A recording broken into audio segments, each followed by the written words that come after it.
now, 580 Sports Talk going up on a Tuesday. I'm Brendan Dworzinski. Thank you so much for hanging out with me today on 580 Sports Talk. Just me for the time being. Dan Lucero is off. He is on vacation. He's down in South Carolina right now, enjoying some time with the family, with the kiddo, the extended family as well. We'll see Dan coming up next week on the show. So yours truly steering the ship today and throughout the rest of the week. Spencer Dupuis will be by on the program coming up a little bit later today. Coming up on 580 Sports Talk on this Tuesday afternoon, plenty of Royals baseball to get to.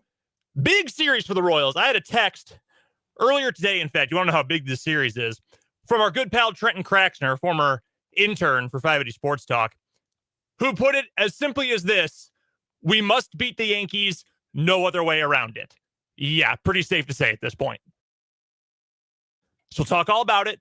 Big pitching matchups. I'm so excited. This is one of the best, not including first week of the season. And obviously Reagan's hasn't been a superstar for the entirety of the year. But that first week of the year, when you get to line up pitchers 1, 2, 3, we haven't had a rotational turn more than once or twice this season where the Royals have gotten arguably their three best pitchers right now, back to back to back. The third pitcher, but we'll talk about that coming up here in just a few moments. Some other interesting fun with stats when it comes to this Royals team and where they stand here on June 10th.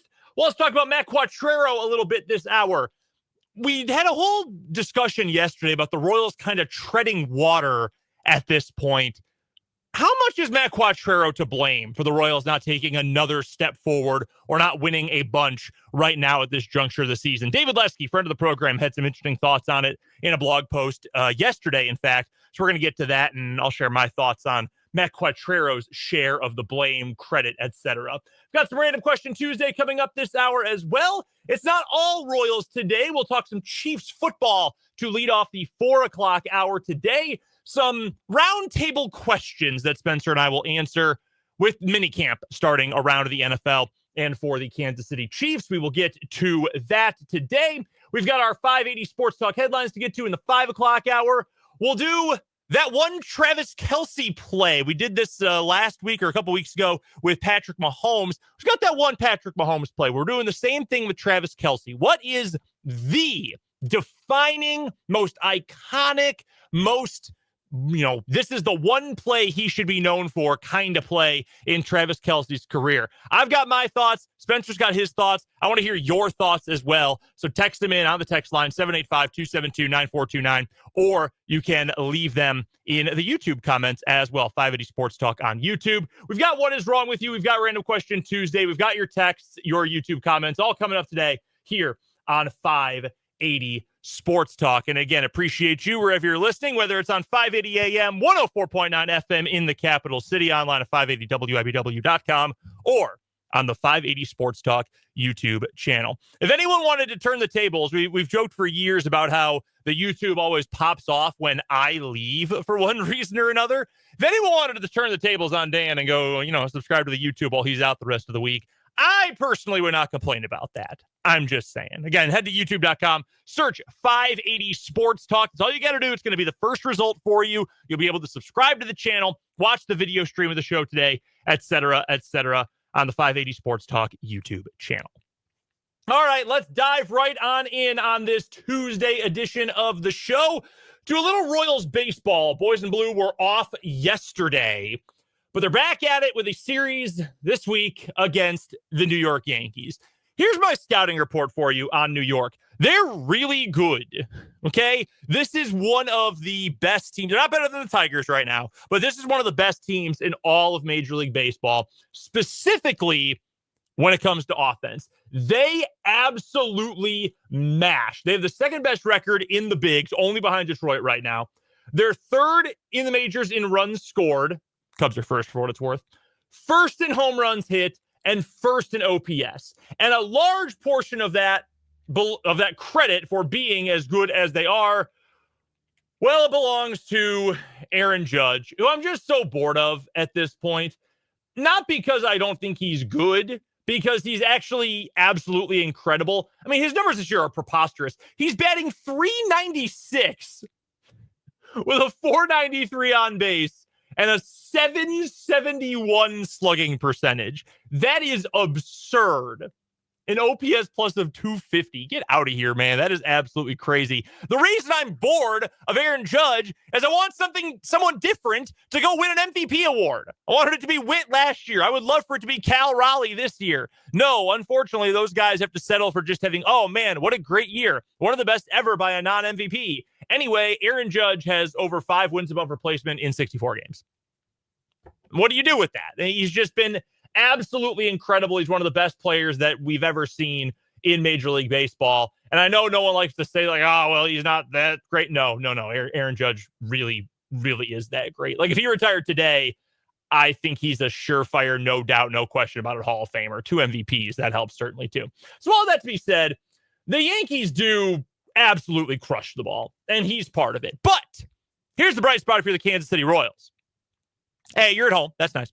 But B, most importantly, the Royals, I think, get a strength-on-strength matchup the next 3 nights against the Royals, or against the Yankees, excuse me, because the Yankees hit the ball really, really well, as good as anybody in baseball. The Royals have starting pitching that is as good as anybody across Major League Baseball. These pitching matchups, A, are great for the Royals, but B, are awesome on paper. Tonight, it's maybe the best one. Max Fried, he is a Cy Young candidate in the American League for the Yankees. He goes up against Noah Cameron, who is one of the best stories across all of Major League Baseball right now. Tomorrow night, Clark Schmidt, who's fine, he's had some moments for the Yankees, goes up against Chris Bubich, who is one of the best stories, again, in all of Major League Baseball right now. We're going to talk a little bit later this week about the potential all-stars for the Royals. Well, Chris Bubich is right there at the top. I don't know that he's going to start the All-Star game. It's probably going to be Max Fried, but Chris Bubich has been as good as anybody in Major League Baseball. And then on Thursday, you get Seth Lugo versus Will Warren. In terms of your back of the baseball card stats, your ERA, stuff like that, Seth Lugo has had a better year than Will Warren. The only way that you could upgrade this 3-man turn through the order for the Royals would be if it was Michael Wacha's turn on Thursday, because Wacha has had such a good season. But I'm not going to complain about getting Seth Lugo here in the rotation coming up this week. So you get true strength on true strength. Royal starting pitching, which is awesome, against the Yankees offense, which, again, is absolutely awesome. I'm certainly not going to complain about that. And, I like pitchers duels. I like games that end 2-1 or 3-2, which has been a trend in the head-to-head matchups between these two teams. Unfortunately, that's not a good thing for the Kansas City Royals, who have now lost 5 consecutive games. This got a lot of Trenton Craxner stats for you. Trenton and I were talking about this series earlier today. He sent over some good information. And I wanted to get to this one in particular. 5 straight losses by the Royals to the Yankees. Neither team has scored 5 or more runs in any of those games. Isn't that ridiculous? The Royals lost 4-1, 4-2, 4-3 earlier this season in 3 consecutive games when they were swept by the Yankees. They are not allowing New York, again, 3rd most runs scored of anyone in Major League Baseball. They're not allowing them to just crush them. And go back to the postseason last year, obviously, as well. They're not allowing the Yankees to just destroy the baseball against them, but the Royals have not been able to do damn near anything at the plate. Again, 1, 2, and 3 runs the last couple of times out. So here's another example of why the Royals need to find a way to generate a little bit more offense. I saw another piece from Bradford Doolittle at ESPN. It was about, what do the Royals need? What does everybody across Major League Baseball need at the deadline? For some, it was a top flight starting pitcher, relief help, a third baseman. For the Royals, it's just offense. Just offense. Essentially said, yeah, Jack Caglione, how exciting. I would love to see him actually be able to draw a walk. And the Royals still need other offensive help. And yeah, I mean, there's no doubt about that. You've got cornerstone guys, Vinny AL Player of the Week. Bobby Witt Jr. is going to be worth 8 wins above replacement when it's all said and done this year, which is just utterly ridiculous. Maikel Garcia's crushing the ball. Obviously, you got Jack up there now. You hope Salvi turns it around. There's just not enough juice in this lineup right now, and that has been readily apparent all year. I'm not telling you anything that you don't already know, but I did think this piece was funny. Royals just need offense. However you want to find it, they just need offense this year, which I thought was a pretty funny way to phrase it. But this is kind of remarkable. The Royals are 17th in Major League Baseball, 30 teams, 17th in the majors in record against teams with a record above 500. So the Royals are 21-26. They've played 47 games against teams with a 500 record or better, and they're 5 games under 500. It's not great, obviously. It's not awful. It's right around that mediocre, average-ish category, 17th out of 30 teams. The Yankees have only played 40 such games, and they are 8 games above 500. 24-16. Again, this is one of the best teams in baseball. Nobody should be shocked by the fact that they're playing so well.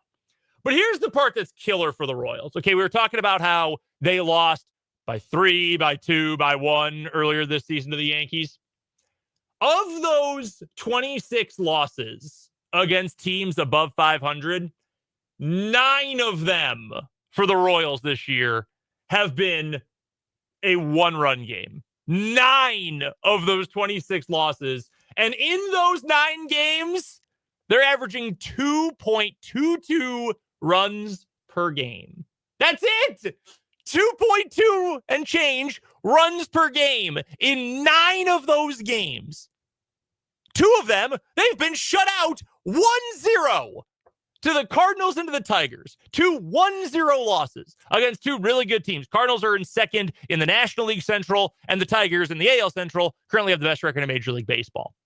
If you flipped even those 2 games, so you go, instead of losing 2 games 1-0, you flip those around, you win them 2-1, not even asking for a ton offensively. You flip those around. Suddenly, the Royals are now several games, not just a couple, there's several games up over 500. We feel better about this most recent road trip, probably at least a little bit better about where they stand so far this year. And suddenly, their record against the best teams in baseball sits with just a 2-game difference at 23-24. Would you take that right around 500 against teams that are above 500? Yes, of course you would.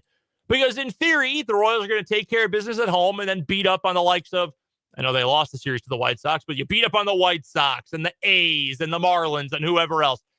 You would absolutely take that. Shoot, if you flipped 4 of those 9 losses, 4 of those 1-score losses, you're looking at a team right now that's 25-22 against teams above 500. And I know you can only extrapolate that stuff so much, but it's an illustration, and a frustrating one at that, of how thin the margins are for this Royals team. And it makes it so much more frustrating when the Royals aren't able to do something that helps a team win on the margins. Oh, I don't know, like running the bases. They are such an unbelievably bad base running team. So something like this, where you have so many games that just one run here or there could flip how you feel about where this season is, about where the team is right this second, all of that.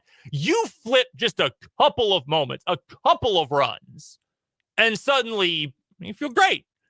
You're maybe just barely out of playoff position. Maybe you're solidly in the wild card run at that point, wild card picture at that point. Instead, we had yesterday where, hey, well, they went 500 on the road trip and Jack had 4 hits, but also they lost the series to the White Sox. Oh my God, that's terrible.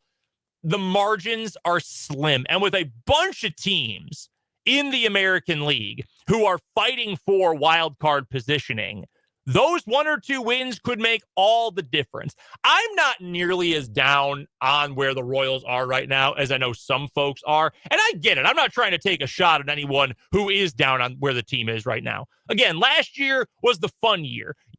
One of those no expectation seasons, right? You only get one shot to be the, whoa, where'd they come from team? You get one chance at that.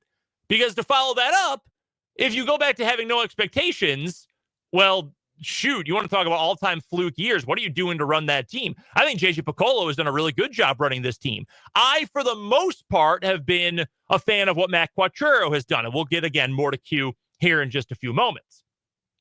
We'll get to all of that. So this year we had the expectations. This is supposed to be a playoff team led by one of the very best players in all of Major League Baseball, one of the best rotations, and one of the better bullpens in baseball. Now, I know that caused so much consternation last year, and they've had a couple of meltdowns themselves. Every bullpen has meltdowns, guys. It happens to everybody. This is one of the best pitching teams in all of Major League Baseball. This should be a no-doubt playoff team. So to not be in that no-doubt spot right now, I understand the consternation. I'm not quite as concerned at this point. Hasn't been fun to watch a team that is never able to score. I get that, but it's close. They are right there. We had a texter in from the 785 just a moment ago, another one of those things on the margins, not being able to get runners in from scoring position. Again, one more hit in the right spot. One more time when a guy got to third instead of second and a single would have brought them in, whatever. They are so close to being able to put that together. Now, they need help. I'm not saying that this group, as currently constructed, is going to necessarily be able to do it, because I don't think so. I agree with Bradford Doolittle of ESPN. The Royals need somebody who can hit the ball at the trade deadline. There's no doubt about it. I'm just saying I think they are that close. And if they can win a series against the New York Yankees, just like I said yesterday on the show, that taking even one game against the White Sox makes you go from, oh my God, this is a complete disaster, a total cluster, to, that kind of sucked, but we're moving on. You take 2 or 3 from the Yankees, best team in the American League East, maybe the best offense in baseball. You win 2 of those 3 games thanks to your great starting pitching. All of a sudden, you feel like you can beat absolutely anybody. And that has to be the goal for this Royals team today. We've got plenty of Royals baseball to get to over the course of the show today. We'll get you ready for first pitch in the 5 o'clock hour. We're going to go right at 6 o'clock to the Royals Radio Network tonight for pregame coverage before Royals versus Yankees. And on the other side of this timeout, how much of the Royals' current stagnation needs to be blamed or should be blamed on manager Matt Quatraro? We'll discuss that coming up right after this, as we're just getting started on this Tuesday edition of 580 Sports Talk.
327. Looking at the wrong number here. 327 here on 580 Sports Talk. I'm Brendan Dworzinski with you. Dan Lucero is off this week. Spencer Dupuis will be by coming up near the top of the 4 o'clock hour today. Thank you so much for hanging out with us.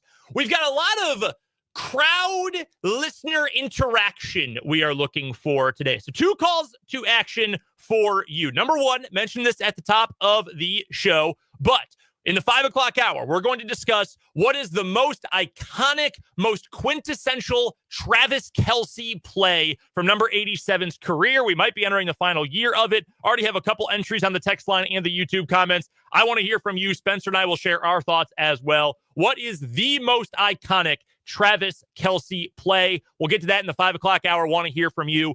Also, for Random Question Tuesday today, which is coming up here in just a little bit, it's only going to be me in studio for Random Question Tuesday. So I want your questions. We're going to do an Ask Me Anything on Friday this week. It's been a while since we've done Ask Me Anything. So coming up on Friday, we'll do kind of a free-for-all grab bag. You can ask about food or music or life at home or whatever. You know the drill at this point. So I'm asking you for Random Question Tuesday questions this week to keep them vaguely sports related. They can be directly about sports. It can be sort of tangentially connected to sports, but we're going to take your random questions this hour for Random Question Tuesday. Send them in 785-272-9429 or in the YouTube comments. Again, just keep them vaguely connected to sports, and we'll get to those for this week's edition of Random Question Tuesday. We'll do the non-sports stuff on Friday. Don't you worry about that. Before we get to Matt Quatraro, Vance in the YouTube comments asked during the break, what are the Royals' stats with runners in scoring position? And it's a great question, and it's a horrifying answer. So we were talking about the Yankees. Now they're extremely good at everything pretty much. They crush the ball even when they've got runners in scoring position. Not for a super high average. They're just 10th in batting average. But the Yankees' OPS is 4th in Major League Baseball with runners on second or third or both second and third. Not a surprise. They hit a ton of home runs. The Kansas City Royals, they have this year scored the 4th fewest runs in baseball with runners in scoring position. Just 171 of them. Batting average wise, the Royals are 24th, which is, if my math is correct here, 7th from the bottom. They're batting 229 as a team with runners in scoring position. You want to look at the OPS, on base percentage plus slugging? It's even worse. They are dead last. A 602 OPS. That is disgusting.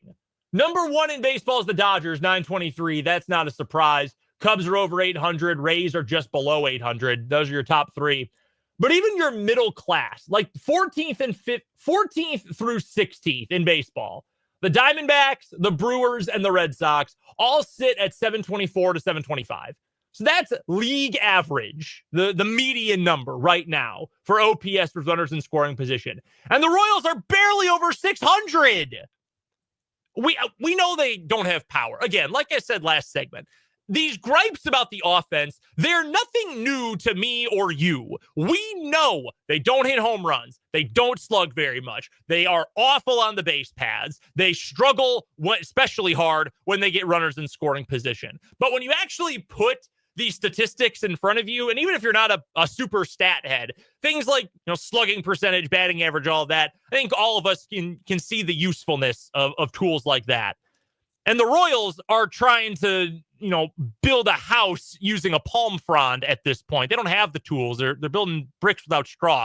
It's ridiculous at this point. Again, really needing to add more offense to this team at some point before the trade deadline. But I wanted to talk a little bit about Matt Quatraro. And we had a text in from the 785 just a little bit ago saying Q may be genuflecting a bit too much at the altar of analytics, which I think is an interesting way to put it. You guys know that I'm a stats guy. It's not all about stats. There's obviously, you got to be athletic and be able to hit the ball and all that. It's not just about the stats, but I use that stuff a lot because I think it adds important context to things. We talk about Baseball Savant and the StatCast numbers and all the different expected statistics that quantifies. I think that's really useful when you talk about a guy like Jack Caglione, as he went into that 4-hit game he had on Sunday. It's more likely you're going to find a lot of success when you hit the ball really freaking hard all the time and make pretty good contact.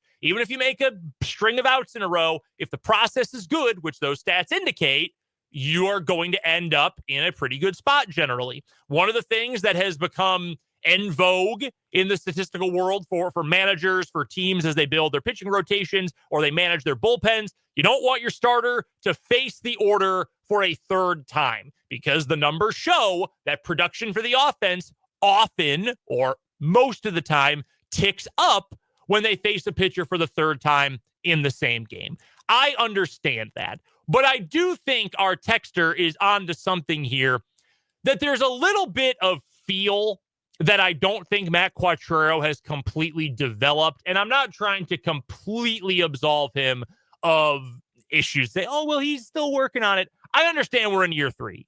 You're at a point, and again, with a team that had expectations of being a no-doubt bona fide playoff contender this year, you had expectations that you would have those things figured out. And nobody is perfect. I understand that. Every manager, every player, every GM, front office person has their foibles. I understand.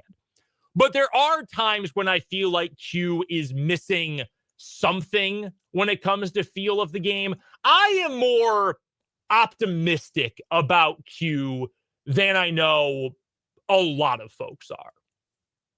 Some folks, anyway. But there is a little bit of me that thinks, man, I feel like it doesn't always click with the decision-making. And there's a difference, too, between not clicking and just not agreeing. I didn't agree. You want to go back to last week when Noah Cameron got pulled early in his start? Reagan's got left out a little bit too long. We've had all sorts of examples like that in recent memory. But I thought David Lesky wrote an interesting piece. It was in his Weekend in Review blog that came out yesterday over at InsideTheCrown.substack.com. Dave's been on the show a bunch of times. Maybe the best Royals writer out there.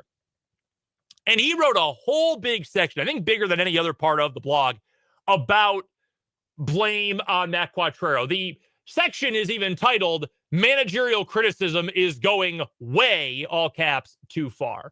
I will give you just an excerpt from it. I won't get into what was said because I'd prefer to not make fun of people who have difficulty with the tough task of using their brain, talking about people yelling at them on social media. But every team puts in a mop-up reliever in some spots. Talking about the game on Sunday when the Royals should have won by more, they end up winning 7-5. Many mentioned today's off day on Monday as a reason to go with Estevez. I'd argue it's a bigger reason to stay away. Sunday was the first time all year that someone had come into a game with the margin of more than 3 runs. He did it.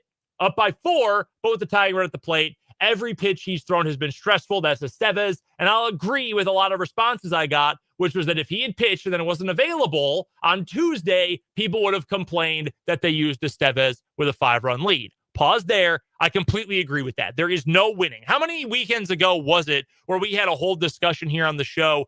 Well, they used a bunch of the good bullpen guys on one day, so they weren't able to use him later in the week, but they shouldn't have used all those good bullpen arms on Monday. It's a whole thing. It is very hard to win in that situation, so I'm not personally trying to lump too much blame on Quatraro in a spot like that. Back to what David Lesky had to say. I'm not here to pretend that managers and general managers and owners don't deserve criticism or critique or whatever you want to call it. They do, and even the best will make a mistake. I didn't like the bunt on Friday night. What I appreciate, though, and I've said this roughly 12,000 times, is when I can at least understand the rationale. Gone are days of a manager sticking their hand in their pants, sniffing it, and making a decision based on the smell. That's gross, but it's his words, not mine. Every move has a reason behind it. It's process over results 100 times out of 100, and I like that. And I do agree with Dave on that particular assessment. Again, this is the statistical mindedness viewpoint. But believing in the process over the result. And if you do things right in the lead up to an event consistently, more often than not, the right result is going to come from that. The development you are looking for is going to come from that. I don't agree with a number of things Matt Quatraro has done recently. The management of when he's pulled Noah Cameron or other guys and gone to the bullpen, the usage necessarily of guys in the bullpen on any given day when maybe you should be saving them for a more stressful situation, that Michael Garcia bunt on Friday. I understand it. I don't necessarily agree with some of those decisions, and I think even some of what Lesky wrote here is maybe a little too light on Quatraro. But I also don't think, in the grand scheme of things, too many games are going to be impacted by the manager's decision-making. Now, when we get to the playoffs, right, let's say the Royals get in, you're under a microscope because it is win or go home. You need to win as much as possible and, more importantly, lose as little as possible if you want to go win a World Series, advance in the playoffs, etc.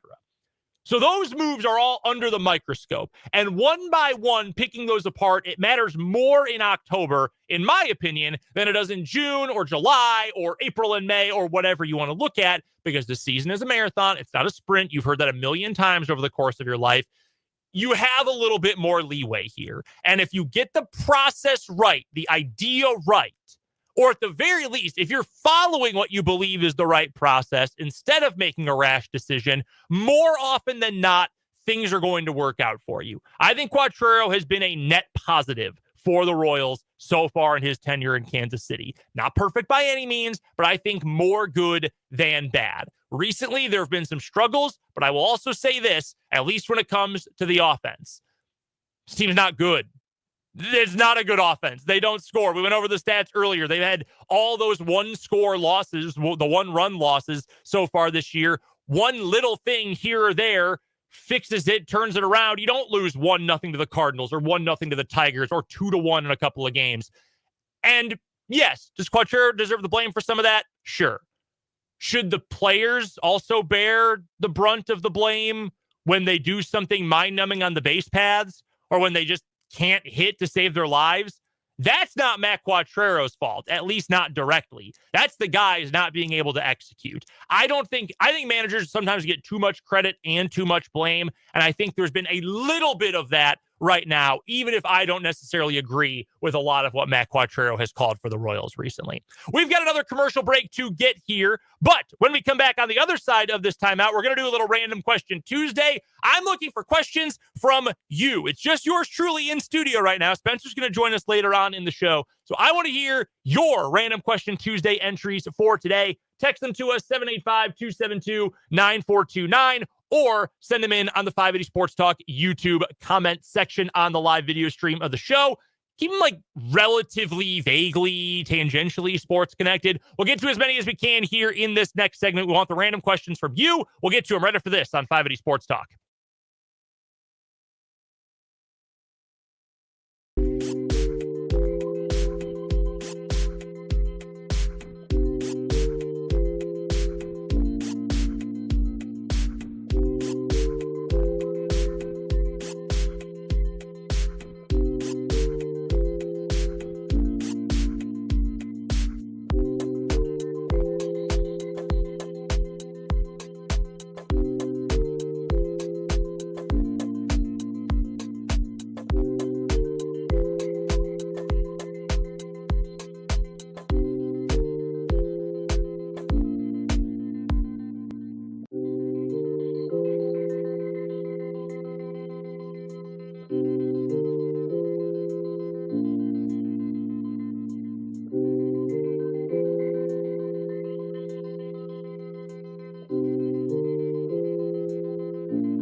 Brendan Dworzinski with you in studio today for 580 Sports Talk. Thanks so much for hanging out with me today. Spencer Dupuis will be by in a little bit. We've got a little random question Tuesday. We're taking your questions today because, well, we've got just one person in the booth. We've got a bunch that have come in, whether through YouTube or through the text line. Don't know if we're going to get to all of them because we've got more bills to pay here at the commercial break. But we'll get you as many as we can that are coming in. Let's start on YouTube because we saw a couple of these come in first. In fact, I love these. Vance and Paul piggybacking on each other in the YouTube feed. What is the single most important stat in baseball?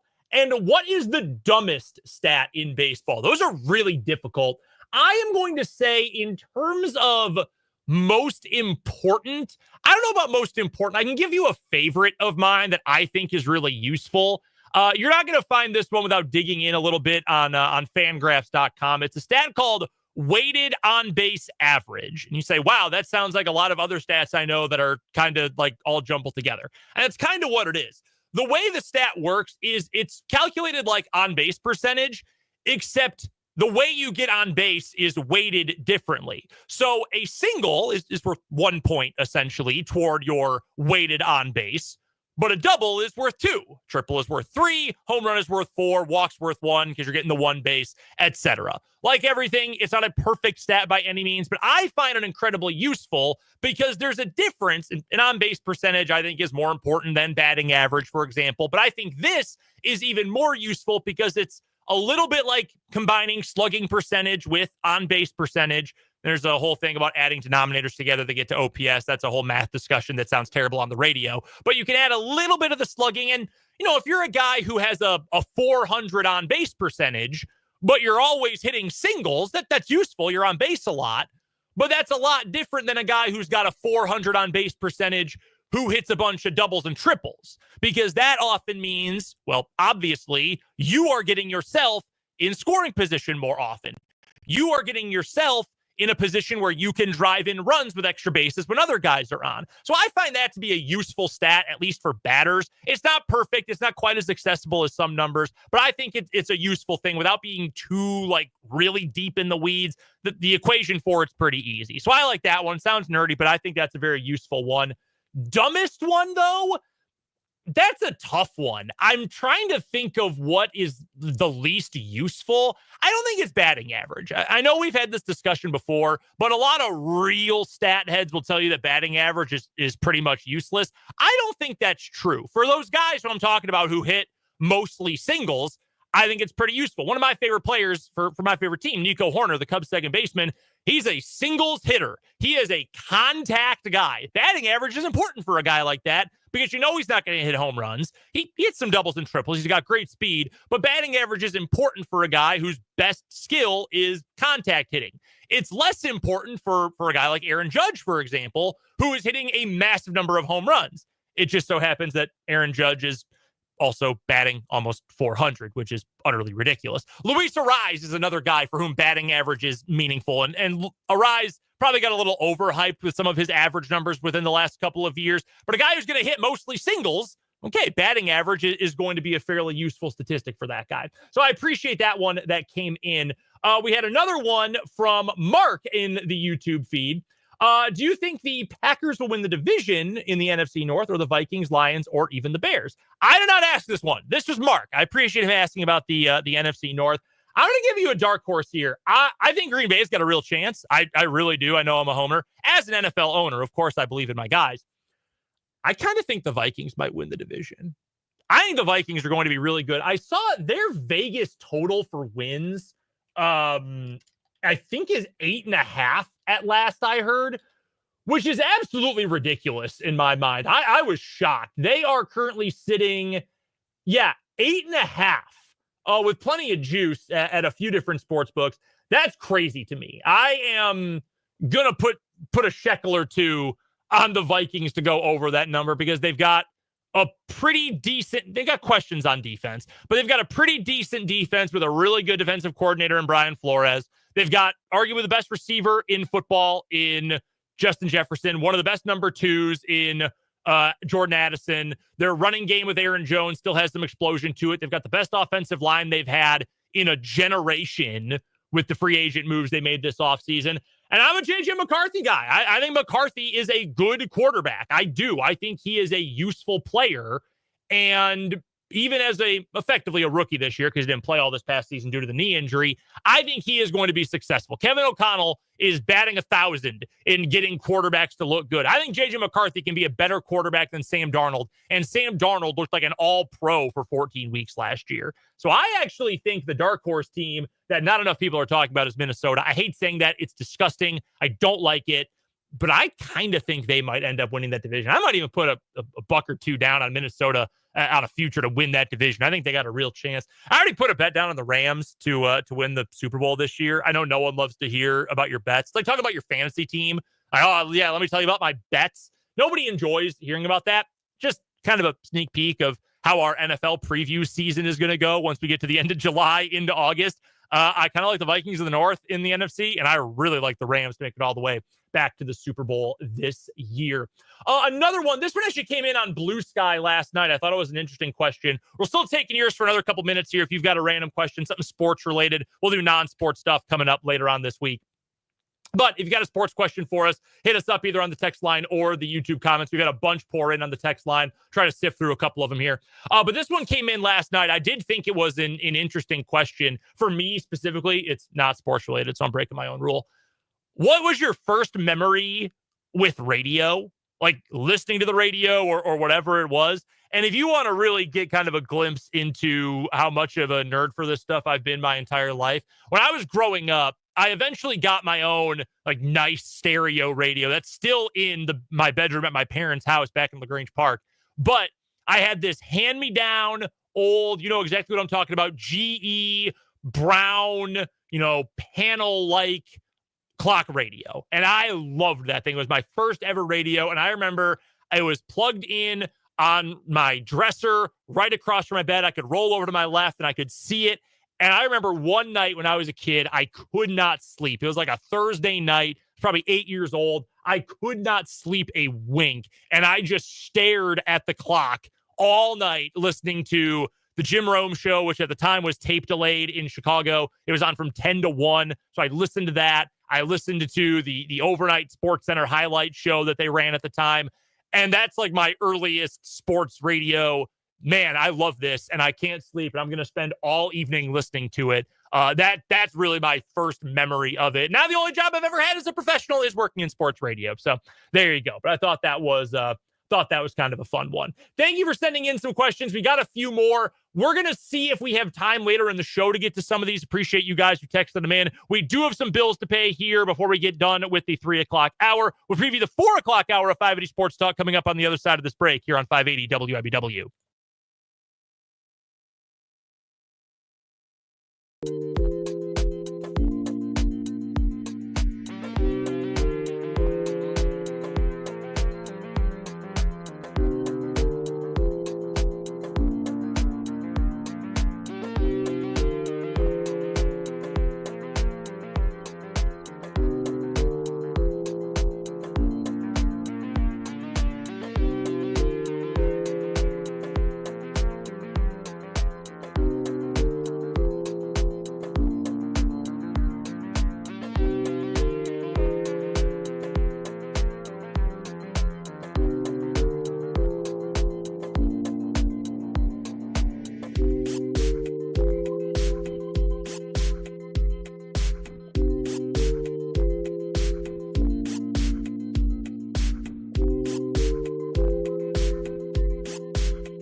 Final few minutes here on 580 Sports Talk on this Tuesday afternoon. Thanks so much for hanging out with us today. A great story from Vance here on the YouTube regarding your first memory with the radio, this beautiful medium of ours. My first radio memory, I would listen to the Royals on a transistor radio I hid under my pillow when I was 5 or 6 before I fell asleep. I only got caught once. Dad was cool with it. That's a pretty cool dad. That's a really cool story. I love hearing stuff like that when you know, sneaking the radio or whatever, under your pillows, you can listen to a game, or, way back in the days, you could listen to, The Shadow or whatever it would have been. That's really, really neat. Cool story, Vance. Thanks for sharing that. One other thought for Major League Baseball. This from Mark in the YouTube comments. BD, did you see that awesome catch by the A's last night against the Angels? Probably the play of the year in Major League Baseball. Yeah, Denzel Burke, the young center fielder for the A's, climbed the center field wall, hung up on top of the fence, reached all the way over while supporting himself, and robbed a home run, bringing it back in. It almost looked like it shouldn't have been allowed. He was just up there hanging out for so long. It was awesome. It was the play of the year in Major League Baseball to me, although Bobby Witt Jr.'s catch the other day is right up there. That diving snag by Witt in the hole a few days ago, I think it was against the White Sox when he made that catch. That is right there. Those are my top two, Burke and Witt, for best plays in Major League Baseball so far this year. It was sick. If you haven't seen it yet, I'm sure you can go Google home run robbed, and you're going to go see one of the best robberies you will ever catch. That was absolutely awesome. In a place, center field at Angel Stadium, where a certain Mike Trout has made quite a name for himself robbing home runs over the course of the year. Coming up in the 4 o'clock hour of 580 Sports Talk today. Great comment from Tyler. Judge ain't doing that. No, that's certainly true. Coming up in the 4 o'clock hour, we've got some Chiefs football to lead things off. Mandatory minicamp getting started for teams around the NFL this week. We've got a handful of big picture questions for the Chiefs as we begin mandatory minicamp. We've also got today's What Is Wrong With You, brought to you by our guy Ryan Mo Winkle, and Mo Winkle Insurance and Financial Services, plus Jayhawk Weekly with Michael Swain. Plenty to get to on the recruiting front for both football and basketball for the Kansas Jayhawks. So Michael Swain will join us at the bottom of the 4 o'clock hour. Don't forget, later on today, we'll get you ready for game one between the Royals and Yankees right before we send you to the Royals Radio Network. We'll also bring you the defining play, or the defining moment, most iconic moment from Travis Kelce's career. We're still taking your entries. We want to know, when you think of Travis Kelce's Hall of Fame caliber career, what is the number one play that stands out? We'll get to that coming up in the 5 o'clock hour. Plus, we've got our 580 Sports Talk headlines to lead off that hour, and a playoff roundup that really just features me complaining about something. The last time the NBA playoffs, the NBA Finals had a game was Sunday. It is now Tuesday. They had the rest day. They didn't have to travel because it's just game two. It's game three, so they did have to travel. But still, game three, we had an off day. Why aren't you playing today? I have some gripes I have a lot of gripes about the NBA, but we'll get to that coming up in the 5 o'clock hour during the playoff roundup. We want to hear from you as well, whether it's your thoughts on your favorite Travis Kelce play or anything else we're talking about on the show. Hit us up on the text line, 785-272-9429. You can also drop us a comment on YouTube. Just head to youtube.com, search 580 Sports Talk, and you can watch the show from there. Make sure you subscribe as well. 4 o'clock hour, 580 Sports Talk's coming up after the news.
You know he thinks Space Force is the best.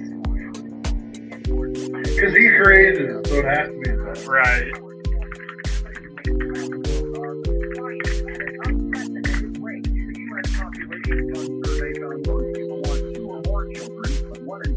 They will not have their desired number, cited financial reasons, infertility, lack of time, or lack of a suitable partner. Demographer Anna Rockridge. It seems that the humanity is currently entering the era of progress. The U.S. here, some countries alone were correct, like they did 20 years ago, and they worried they had too many people. Now they're looking to boost fertility again, like a wallet in the country. And God's Austria today, a rare school shooting. Peter Kraus reports. The mayor called the killings a terrible tragedy and said special forces were among the police deployed to the high school after a call saying shots were fired. 10 people died, including the gunman, who officials say was a former student. On Wall Street today, the Dow Jones Industrial finished 105 points higher. This is CBS News. Sponsored by Progressive. Protect your auto, home, and business with Progressive and get 24/7 coverage. If you can save at Progressive.com. That's Progressive.com. The Kansas Information Network Update, sponsored by Gray Local Media. I'm Jared Royal for 13 News. The Cheney family wants to alert the public after discovering an Apple AirTag duct tape at the bottom of their 10-year-old daughter's bicycle seat. Parents were shocked on Sunday when their daughter discovered the suspicious device during a bike ride. They immediately feared the worst that someone wants to kidnap their daughter. The couple took the AirTag to the police and are warning other parents. So far, police have obtained a partial phone number from the AirTag. The Kansas Insurance Department suggests several things to consider when reevaluating or changing your home insurance. Commissioner Vicki Smith says an annual evaluation of your coverage is a good practice. Here's just a few important questions to ask yourself or agent.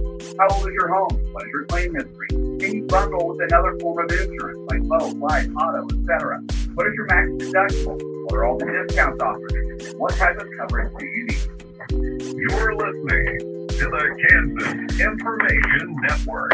When you switch to Progressive, you could save bundle your home auto. Then you could put that money towards some of the surprisingly more expensive things in life. May I help you? I just wanted to request a lead to help me. Of course. That's $30 per hour for up to 4 hours. You saw that, I don't know, I didn't check, but Fitzgerald extension official came. I did see that. Yeah, I figured I didn't have to put the link in, but I figured we'll put that in headlines.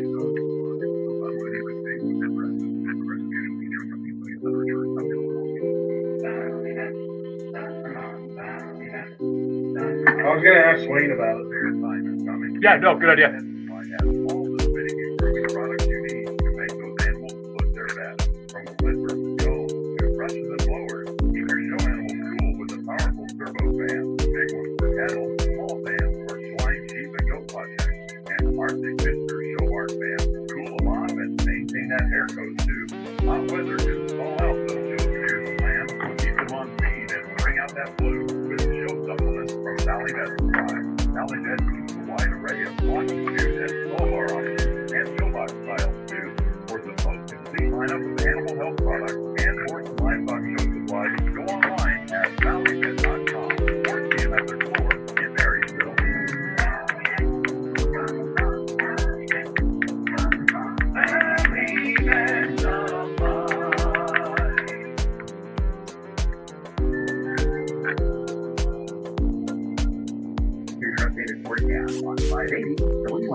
Sunshine expected this afternoon with daytime highs approaching 89. South wind 5 to 10 miles an hour. Clear skies again. Night lows level off around 65. Highs level off around 91. Tomorrow, sunshine mixed with clouds at times. I'm Ray Miller in the Capital Federal Weather Center. Currently 87. Stay connected online at 580wibw.com.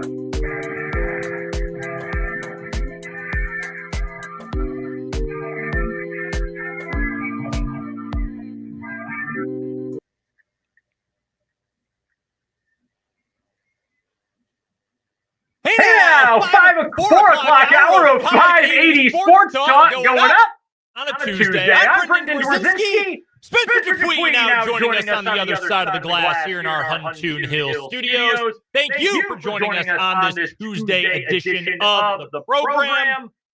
Plenty to get to in this second hour of the show. If you missed anything from a busy and baseball-heavy first hour, why don't you head on over to our website, 580www.com. You can go to the podcast tab there and listen to the show and the whole first hour. Or you can head to Spotify. That's right. Open the app, go to your desktop app, whatever it is, and you can go and listen to the show broken down hour by hour on Spotify. You can also rate the show. Only do it if you're going to give us 5 stars, though. Also, hit the show at the follow. It'll come up in your little home screen when we drop new podcasts. So probably every night, if you check in at 7:00, it'll pop up there for you. There you go. Good call. Yes, you can go and follow it. It'll pop up. If you leave a comment, a question in a review of the show on Spotify, we'll get to it on the show. So you can do all that. You can keep it with you wherever you go, all around the world on Spotify. Just search 580 Sports Talk. Spencer, before we get to the 4:00 hour of the show, I thought a really funny couple of piggybacked questions and random question Tuesday. I'll ask you one of them. What is the dumbest stat in baseball? The dumbest stat in baseball. You can also give the flip side, the most important stat, if you'd like. I would say the dumbest stat in baseball is for somebody just glancing at it, just not the dumbest stat, but the way that it's displayed. Mhm. If you're not a baseball guy, if you don't know what's going on, is when you say somebody slashed blank slash blank slash blank, and you have to explain that to somebody what all that means. All right, that's fair. It's not I see where you're going with your that. average person's not going to know what that means. Sure. Yeah, Joe Schmo does not know what slash line means. Okay, Yeah. I hear you. I see where you're coming from. I wouldn't with say that. dumbest. It's just like trying to explain to somebody. You're like, well, Yeah. this means this. This is actually this plus this, and then this is this combined into the, I hear you. Okay. No, I get that. I see where you're coming from. We'll talk some more Royals baseball in the 5:00 hour today as we get ready for game 1 of a massive series between Kansas City and the New York Yankees. Here in this hour of 580 Sports Talk, however, we've got some Chiefs questions to get to as mandatory minicamp begins. A lot going on around the NFL today when it comes to minicamp storylines. We'll get to some of those in the 5:00 hour. You'll never believe it, Spencer, but the Cincinnati Bengals are mismanaging their players. Can you? I was astounded. My gosh, what? I know, unbelievable. Their best defensive player and their first-round pick are both pissed off, and both are not reporting. Wasn't this like last year where like a wide receiver or two were pissed off about something? Yep. Wow. They are A trend, a pattern. They are truly unbelievable. So we'll get to that. Little drama from the Beltway too. I'm not too worried. Okay, all right, we're gonna get to that. This scenario has happened before. Exact same person, exact same scenario. I'm targeting early July. All right, we'll get to that coming up in our 580 Sports Talk headlines a little bit later on. This hour, though, we're talking Chiefs. We've got What Is Wrong With You brought to you by our guy Ryan Mo Winkle, and we've got Michael Swain joining us from Fog.net for Jayhawk Weekly on the Fleming Place Wine and Spirits Hotline. We want to hear from you as well, either in the text line, 785-272-9429, or you can hit us up on YouTube. Go to 580 Sports Talk on YouTube. You can watch the video version of the show. Hey, hi, how are you? And you can leave us a comment, subscribe to the channel while you're there. Again, I don't know that we'll get all the way to 800 subscribers while Dan's gone, but it would be so funny if we did. Hey, I think you forgot that since Dan's not here, your camera is down low. So I know. When you waved, it cut off your hand. Yeah, it was kind of funny to look at. I even switched the camera when I got in here, so it would be the close-up one instead of the full table one. And I still screwed it up. There's our camera. Hey, how are you? All right. Thank you for the reminder there. All right, let's get to some Chiefs football, Spencer, because mandatory minicamp is beginning around the NFL and including for the Chiefs. And I wanted to take a look at a couple of big picture questions for the Chiefs. What can you take away from minicamp? Honestly, not a whole lot unless the guy gets severely injured. But since we're getting farther into the offseason and we're not quite to the stage of, all right, the teams are going to be separated for 6 weeks. Please, no one get arrested. We're not quite to that part of the offseason yet. So I just wanted to sort of sum up some of the general themes we've talked about during the offseason so far. And as we get through minicamp, and then get into latter parts of the offseason and into training camp, what are some of these big topics for Kansas City? So I want to start with the Chiefs overall, truly top down first. If I was to say to you, the Kansas City Chiefs are going to be better in 2025 than they were in 2024, which seems very difficult to do considering they yet again won 15 games, won the division, won the AFC conference, and made it to the Super Bowl, even if they didn't look pretty doing it all the time. That's a hard thing to come back to build on. So if I say the Chiefs are going to be better in 25 than they were in 24, why? What would be your reasoning why they are going to be better this year? I think you get Rashee Rice back. There's no suspension there. He's back 100%. And you add him with Xavier Worthy and Hollywood Brown and everything you've got going on. The receiver core ascends. Also, your running back core is better. That is a big one, and I think a very important one, and it's why I wanted the Chiefs to spend a little more valuable draft capital on a running back. We know how many good ones there were in this year's draft. Devin Neal falling all the way to the 6th round. I know the Chiefs didn't have a ton of capital in the middle of day 3, but I would have loved, I didn't think he was the best fit possible, but I would have loved that talent in Kansas City. Where do you land on Pacheco? Because I don't think he's going to get another contract with Kansas City, at least not a long-term one. But they've got him for this year. The injury hampered him at the end of last season, no doubt. I think he is more famous than good, probably, but that's not to say he's a bad player. He's kind of like a meme player. I hypothesized a couple weeks ago that by the end of the season, Brashard Smith is going to be the best Chiefs running back, even if he's not technically the starter. Do you feel the same way? Because I know you're not a big Pacheco guy. Not big Pacheco guy. I want to see. It was hard to grade him last year to be fair and grade him because he was coming back from an injury, right? You could drag on him as much as you want. See what he did this offseason. I'll give him a few weeks into the season, I guess, to see. But I really think if you were Kansas City, you needed to make bigger splash than Elijah Mitchell. You needed to not re-sign Kareem Hunt. You needed to get somebody a little faster in there, somebody a little more breakaway speed, because you need a guy you can hand the ball off to and not have to just get a couple yards. And I feel like those guys we're going to get you a couple yards, but we're not like breakaway speed. Yeah, I do. I think you're onto something. Sorry to finish. No, go ahead. You need to be able to have a more dynamic offense. Yes, Patrick Mahomes can do it all for you, but you don't want him to do it all for you. Yeah, right. Team, this is part of the reason why they didn't win another Super Bowl, because teams know how to defend them. Right. Mm-hmm. They know it's Patrick Mahomes. It's deep down the side to Xavier Worthy. Right. It's Travis Kelce in the middle. It's who are they going to get to be the next guy behind Travis Kelce? Like, it's everything. Although Mahomes can do some crazy things, they just become a little bit predictable with Mahomes as not having the second dimension. And really hurts. And I think having improvements in the pass catcher group is going to help Mahomes as well. But when you had bad pass catchers and Mahomes is trying to do all that stuff and he's forcing things and the offense isn't quite clicking, and then you don't have that running game to kind of lean back on as, hey, we can still get explosives out of this, it makes the entire offense get bogged down. I'm right there with you. Like the fact you look at, it's not official, but our lads lists Sky Moore as your number 2 L receiver. Get me out of here. Go. Yeah. I think Juju Smith-Schuster is your 6th receiver. Maybe. Yeah, like if Juju's your 6th receiver, I'm fine with it. I have a bigger problem if he's your 4th receiver, right? Yeah. Like, that's why Jalen Royals is so important, because your top 3 are obviously Rice, Worthy, and Hollywood.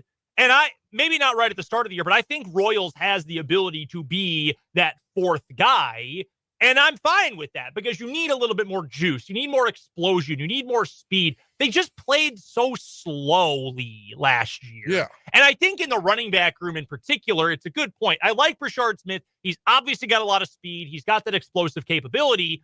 And I shouldn't be too hard, because I was about to say, they didn't do enough otherwise to add speed, and they did add Elijah Mitchell, and I get that. I just don't think Elijah Mitchell, while very talented and very fast, I don't think that's a reliable player because he's played so few games out of his potential number of total games over the course of his career because he's been hurt so many times. Yeah. He missed an entire season 2 years ago due to an injury. So I just don't think he's super reliable there. So I agree with you, even though I don't think it's perfect construction of the offensive playmakers. It is better. You added Smith. I think that is helpful. If Mitchell is healthy, I'm not going to bank on that, but okay, he can add a little bit more something for you as well. And I think the pass catcher room is better, if not yet perfect. So I do think that is going to be a big deal as well. What about the flip side, though?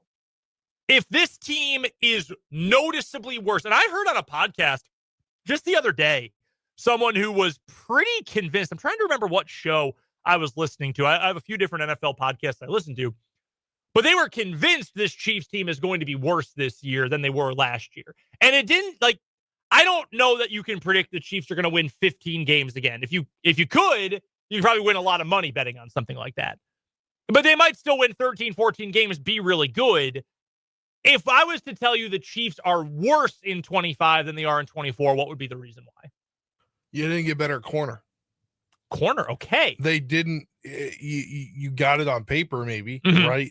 Christian Fulton might not be the answer, right? Another guy who's dealt with a lot of injuries. Yeah. Or, you're trying to use Najee Johnson as a starter halfway through the year because you are trying to move guys around, and that's not going to work. Yeah, injuries in depth certainly will be a challenge at that point. I think the depth is better. If Josh Williams is your fourth or fifth cornerback at this point, you're feeling a lot better than having to start him frequently. I think McDuffie probably as your slot, Jalen Watson, Christian Fulton. You're right. On paper, I think that's a pretty good group, honestly. Yeah, but it's like that was the big problem last year, and you're giving up tons of yards to receivers. And Christian Fulton, like I mentioned, injury-wise, he was pretty healthy this past season, played 15 games. He only played 12 games the year before, 11 in 22, 13 in 2021, and his rookie season, the COVID year 2020, he only played 6 games due to injury. He's been a guy who has not been durable. He has never played a full season or even 16 games in a season during his career. So that is certainly a concern. I think for me, it's stagnation with the offense. I believe in the defense. I think even if they're not perfect, I do think that defense is going to be good enough with the people they've put together, the personnel they've built, the rapport they've built together, what Spags is running. I think the defense is going to be top 10 in the league no matter what. If the offense is doing the same thing it did last year schematically, even with the addition of Jalen Royals, even with Rice back healthy, hopefully a full year of Hollywood Brown healthy so he doesn't look, fat and out of shape at the end of the year. And I'm not blaming Hollywood. It's hard to get back in shape. I get it. But if they're essentially doing the exact same thing, despite having better personnel, I do think, maybe not in the West, but I do think the Chiefs are going to get surpassed because other teams continue to find ways to improve. The one time during this era where we have seen the Chiefs completely stagnate and not respond to the rest of the AFC was 2021. They still made it to the AFC Championship game, but the Bengals had more answers. They're the ones who got to the Super Bowl. Their defense confounded the Chiefs in the second half of that game. We all remember how that unfolded. Since then, Super Bowl wins, Super Bowl wins, Super Bowl appearance. They keep getting there. They keep dominating the AFC, but the Bills are trying to improve, and I think they have. I think the Bengals will. Well, I don't know how much better the defense will be, but they're still obnoxious, if nothing else. The Ravens are still difficult and are trying to improve. You just have to keep building. You can't try to do the exact same thing. That is not going to work. So that's my biggest concern. If they're not going to be as good this year, it's stagnation. Because even with better players, if you're not going to improve on some of the schematic things that were problematic, you're not going to go anywhere. Let's pare it down a little bit more granularly here. Patrick Mahomes, does he still belong atop the list for the best quarterbacks in the NFL? Should he still, without question, be number one? Without question, I don't know. I still think he's up there. Yeah. I don't think he's anywhere below a top 3 guy.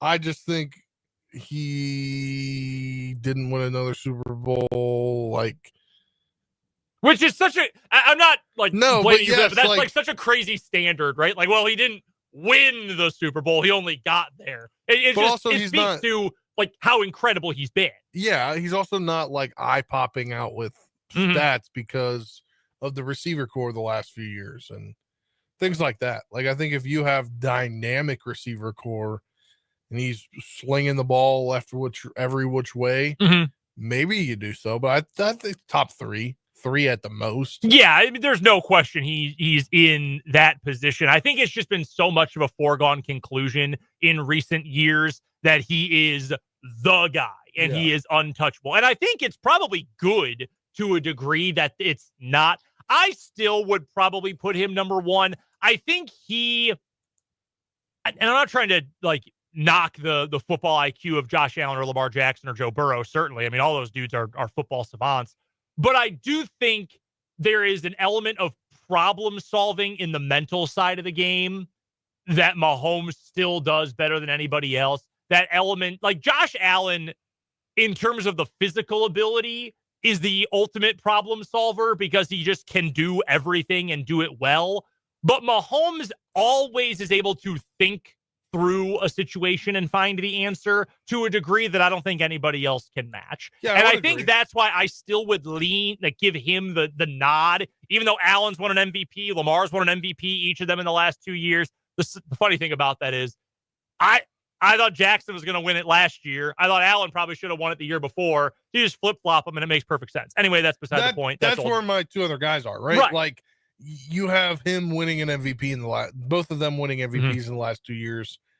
And that's why I have Mahomes as at most to fall into 3. Yeah, and you're right. Like, the stats have not been the same. The stuff that was so crazy early in his career, not quite there recently. I still would put him number one. I would go Mahomes slightly above Allen, slightly above Jackson. Although, dude, Burrow was incredible last year. And if they hadn't been crap for 3 months of the season, we're probably talking about him right there neck and neck with Allen and Jackson to have won MVP last season. The quarterback depth in the AFC is absolutely ridiculous.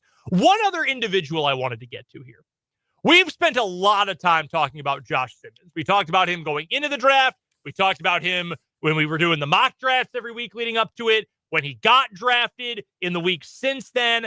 I still am bearish that he is going to start week 1. It's just such a nasty injury he's coming back from, and they paid Jalen Moore for a reason. Is Josh Simmons the most interesting member of the Chiefs this year? Define interesting. That's why I put it in our notes and question marks for exactly that reason. However you want to define interesting, you can use that definition. I think the left side of the offensive line is the most interesting Okay. Yeah, I see what you're saying. area going into the season because if Josh Simmons is ready, that determines how things go, I think. Yeah, no, I think you're right there. I honestly would almost argue that Kingsley Suamataia is more interesting than Simmons, but I think the stakes are a little bit lower, guard a little bit lower than tackle, even though you do need good interior protection. But Suamataia was such a bust at tackle. It went so poorly that I feel as though you're at a very much a binary state with him. He's either playable or he is not playable at that position for the Chiefs. Whereas with your left tackle situation with Simmons or Moore, you've got a little bit more leeway in, okay, you can have decent play and still be Super Bowl caliber. You can have great play and feel locked in for the long term, or you can have substandard play like this past season and suddenly you feel like it's going to derail the entire year again. So I think the position of left tackle is the most interesting. Who wins the battle later in the year between Jalen Moore and Josh Simmons? I almost would argue is more interesting than Simmons because we know they believe in Josh Simmons' talent. because they drafted him in the first round. They made sure to use the pick with the 5th round option to take him. We knew he was injured and he has to come back from it. Moore is the guy who's a question mark because he's only started, 12 games in his career after backing up Trent Williams in San Francisco. So I would almost argue that Moore is the more quote-unquote interesting player, but I agree with you. That left side of the line feels like it's kind of the make or break thing for the offense, at least for me, next to the schematic changes. So I have a very random thought here that could, not a prediction, but like what would happen if Josh Simmons doesn't make it back to like week 8 or 9. So Jalen Moore's played pretty well at left tackle through the first 8-9 weeks. Yep. But your boy over at right tackle, my boy Taylor, is not playing well. Yeah. Do the Chiefs throw Josh Simmons midway through the year over to right tackle? Oh, man, I feel like you have to. I feel like it's got to be Moore you move. Or more. And maybe that's not fair if Moore is playing decently well at left tackle, but I feel like Moore is the guy because Simmons, if I'm not mistaken, one of the big selling points for him is he, coming out of college, was a pure left tackle. Yeah. He is a left tackle by trade, not a guy who's bounced around. That is his thing. So I almost feel like you'd try to put Moore over there. It's an interesting question, though, because if Taylor is struggling, we already know this is almost certainly his final year in Kansas City. Matt Derrick has told us as much. Yeah. You're not, like, trying to protect his feelings at that point. Like, you're just trying to do the best you can for the team. It's a great question. I think in that case, if Jawaan Taylor is struggling, Josh Simmons is healthy, and Jalen Moore has been playable, I think you slide Moore to right tackle and put in Josh Simmons. Yeah. That's probably where I would go. But do you think they would do that at that point? Like, make that bold of a move? I think Taylor would have to have been not just middling. I think he would have had to have been awful.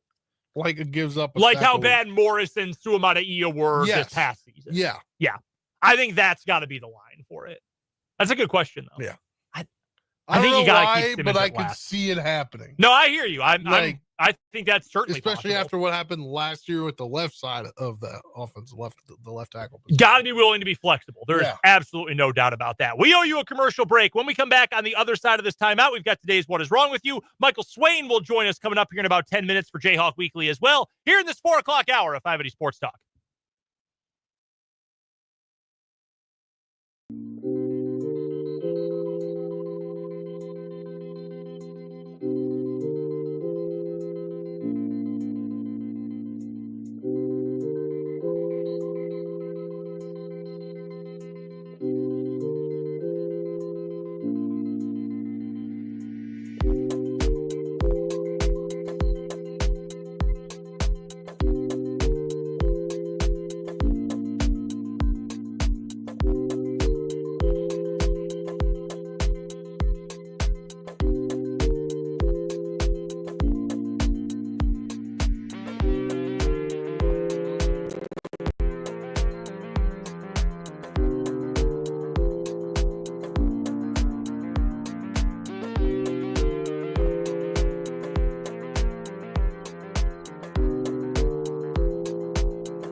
wrong with you time here on 580 Sports Talk on this Tuesday afternoon. Brendan and Spencer here with you. What is wrong with you today and every day is brought to you by our guy, Ryan Mo Winkle. That's a what is wrong with you for you. Mo Winkle Insurance and Financial Services. Give him a call, 785-273-1572.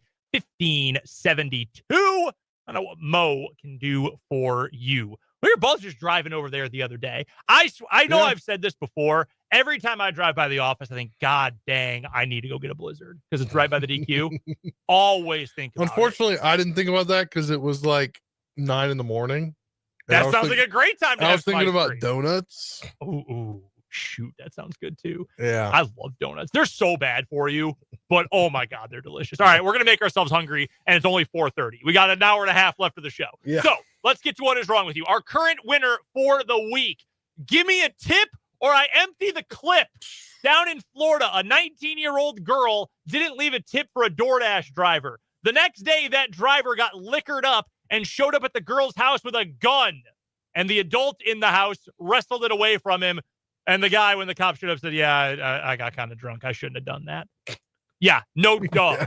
That's our winner for the week. Spencer, why don't you take us away? We've got some animals down in Florida today. Yeah, this is a pretty interesting story. We're going to go to Jacksonville, Florida. A drug bust in Florida landed the man in jail and led to the rescue of a 9-foot alligator and multiple neglected dogs that may have been used for a dog fighting ring, according to the Jacksonville Sheriff's Office. In March, JSO said it received a tip about a house on the north side of Jacksonville that was being used to distribute illegal drugs. Oh. Investigators said they found cocaine, oxycodone, marijuana, and several guns inside the home, which led to the arrest of 49-year-old Marquise Williams.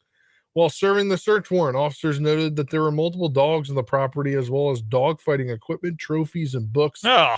Several dogs were kept in skyboxes, while all others were chained, according to JSO. Officers said the dogs showed serious signs of neglect, including being covered in feces, fleas, and infections. You hate that. Oh, that's awful. Awful. Oh. They added that some of the dogs had open wounds. Others had wounds that were in the process of healing. Officers said they found other animals in similar condition, including young raccoons and turtles. Jeez. Authorities also discovered a 9-foot alligator in a small fence. They said the alligator had no access to water in the cage. Bones scattered around the ground suggested it was fed by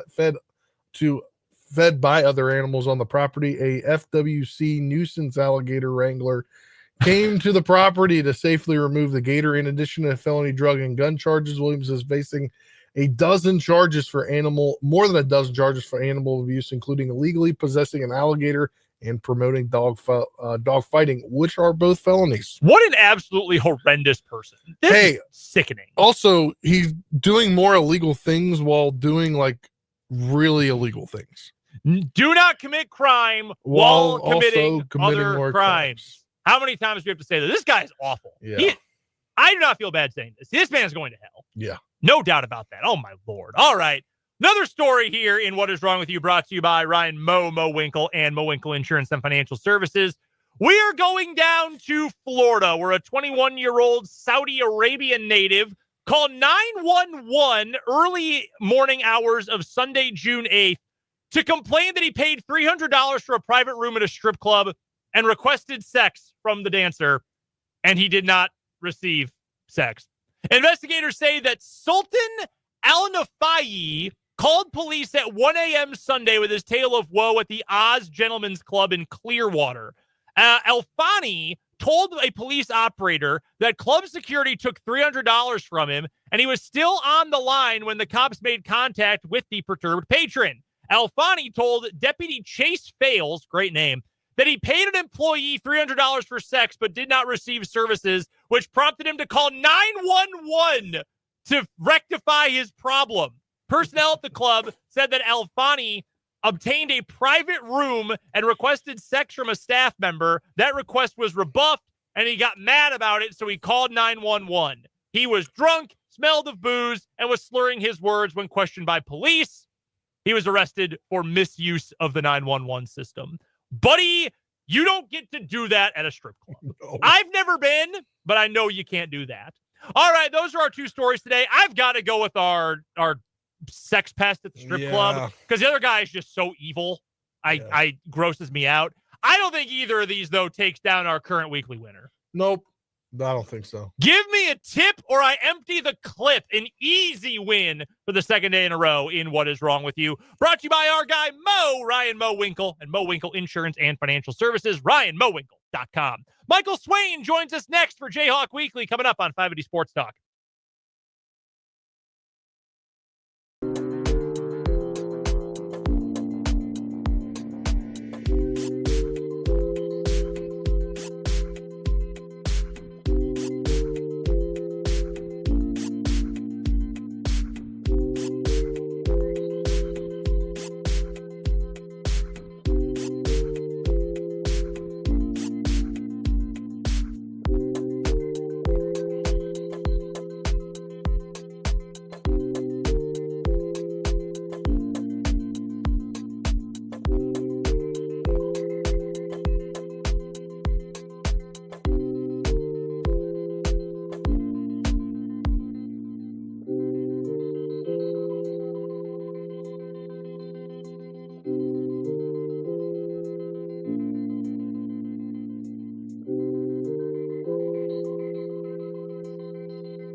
Joining us on the Fleming Place Wine and Spirits hotline, as he does every Tuesday at this time, it's Michael Swain of Fog.net and 24/7 Sports. Nobody does a better job covering all things KU than Michael for Fog.net. If you're not a VIP, I absolutely recommend you go do that to get all the inside scoops into what's going on with KU athletics. More importantly, though, Michael, to start things off, you've been married now for about a week and a half. What is the biggest difference in your life and your now wife's life in the last 10 days?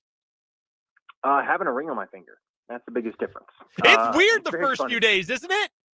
Oh, yeah. I still can't stop fiddling with it. It's like a little fidget toy. But no, I mean, we've been living together for going on 3 years now. So it's very much still the same. And that's what makes it awesome. You know, the fact that things are still incredible. And so, yeah, not much has changed. Just I'm still trying to get used to this ring on my finger. Man, I'm at a point where mine like doesn't come off unless I do like essentially surgery on my ring finger. So I'm with you because I had to get it resized when I got married. It was too big at first. Oh my God. I swear I could put my hand in my pocket and just play with it all day. And you don't like ever really get used to it. I'm doing it right now. I'm not even like noticing it. So yeah, you never quite get all the way used to it.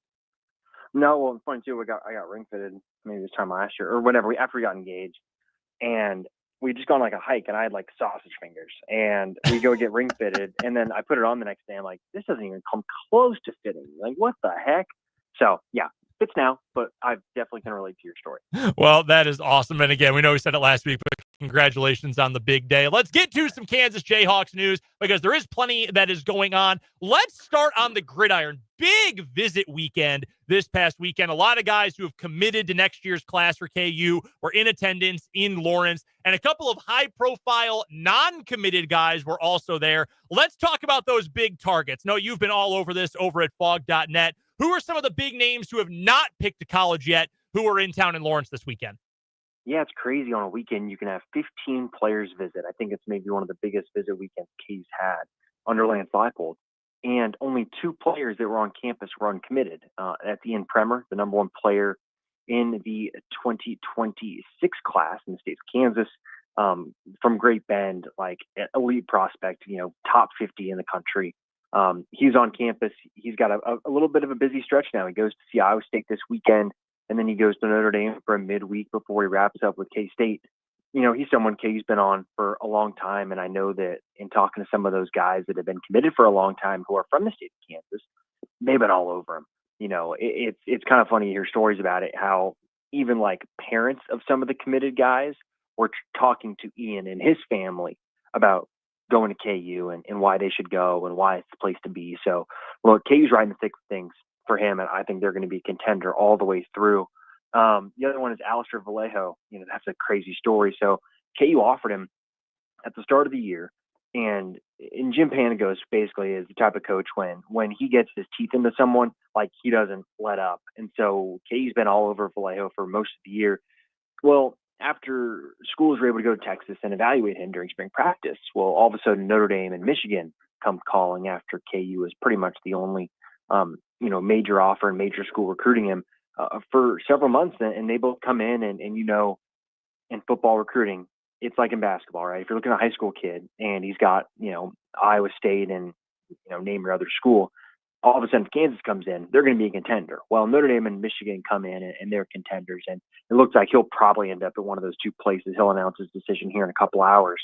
But KU got the chance to make a swing at him. I think the fact that a kid that paid his own way to go to Notre Dame last week still wanted to go and take an official visit to Kansas, I think it speaks to the relationship he has with KU coaches, Jim Panagos, and the job that the staff has done recruiting him. So one of those weekends where you're not going to see a lot of news coming out of it, but it's one of those where we could look back at the end of June and KU's highest rated player in the class could be Ian Premer. And if they do get him, it will be in big part because of the work they did on the official visit. Vallejo, look, like you get programs like Michigan or Notre Dame come knocking, I get it. But you're right. And in an era where you can transfer, you're essentially a free agent every single year, some guys multiple times in one calendar year, it's good to have those positive relationships. As far as Premer goes, I know we've talked about this a bunch before because he's a Kansas guy. They've been on him from the very beginning, all of those things. What is the pitch at this point for KU? And I'm sure it helps to have all the guys in the 26 class all there. And, Caden Snyder from Salina, who I know he's been buddies with for a long time. I'm sure it helps to have him there. But what at this point, after all these years of recruiting him, is the final pitch from KU? Can they bring anything to the table that they haven't already given to him? I don't think so. And look, this is someone that's been on campus, so many times. And I've heard such great things about his interactions with Matt Lubick. And look, I think it's a really simple pitch from KU's perspective. You've got the chance to be kind of the Devin Neal for this next generation of KU players, right? Where for 4 years, Devin Neal was the guy. He was the face. He was the guy that was playing, making big plays, making big contributions, being the face of the program. And Ian has a chance to be that at Kansas and doing it again as an in-state kid. And he is talented enough to where I think if he were to pick KU and he enrolls early like his plan is, like, I think there's a world in which he plays as a freshman at Kansas because the tight end room is going to undergo some changes this offseason, and they're going to need guys to step up. And I think that's kind of the pitch. You just saw the guy become a Lawrence kid, become the all-time leading rusher at Kansas. There's no reason to believe that someone of Ian Premer's talent level can't go on to be the best tight end to ever play at Kansas. And that's the pitch. It's pretty simple. And so he can do it, playing a couple hours from home at a school that is really prioritizing the in-state kids and really has done a good job of making those kids feel like a priority. And that's really what it comes down to. He's got a good relationship with Matt Lubick and Jim Zabrowski and Lance Leipold. He's got good relationships with Iowa State too. I think they're probably maybe KU's biggest threat. But at the end of the day, I think you can kind of get to the whole legacy talk, and I think he's got the chance to pave his own way. And here's the thing: he goes to K-State, he will always be compared to Lincoln Cure, and I don't know if that's something that's super attracted to him. You know, you're going to be compared to someone that's a year older than you, that was a 5-star recruit, right? A big addition. Is that something you want to do, where you're kind of always in someone's shadow or always compared to someone else, or you want to go pave your own way? I think that's kind of the big question he'll have to answer as he goes through, through this whole recruiting process this summer.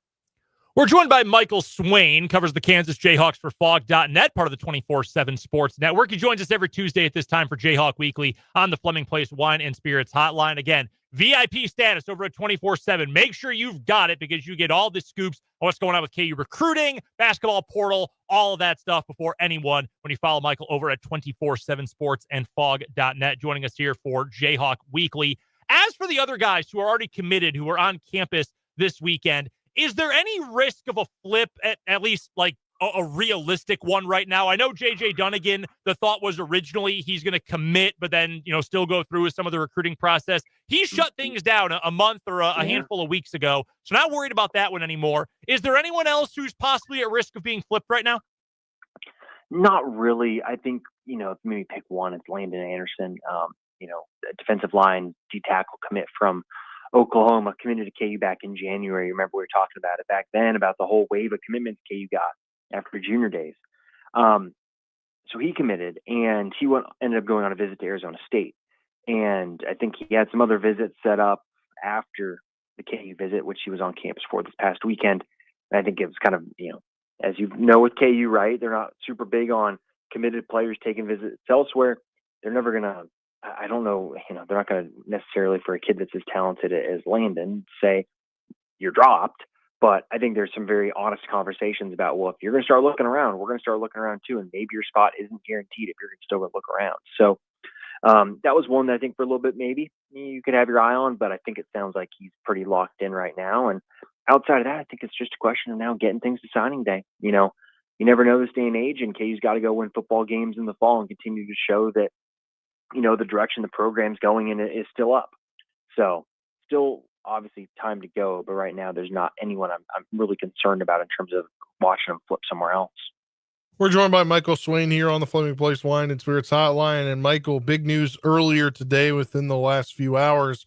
KU athletic director Travis Goff announced that they have inked Dan Fitzgerald, the baseball coach, to a long-term extension. It's amended contract after an amazing season for the baseball squad, after Fitz gets named Big 12 Coach of the Year. What does this mean for this program that brought him in just a few years ago?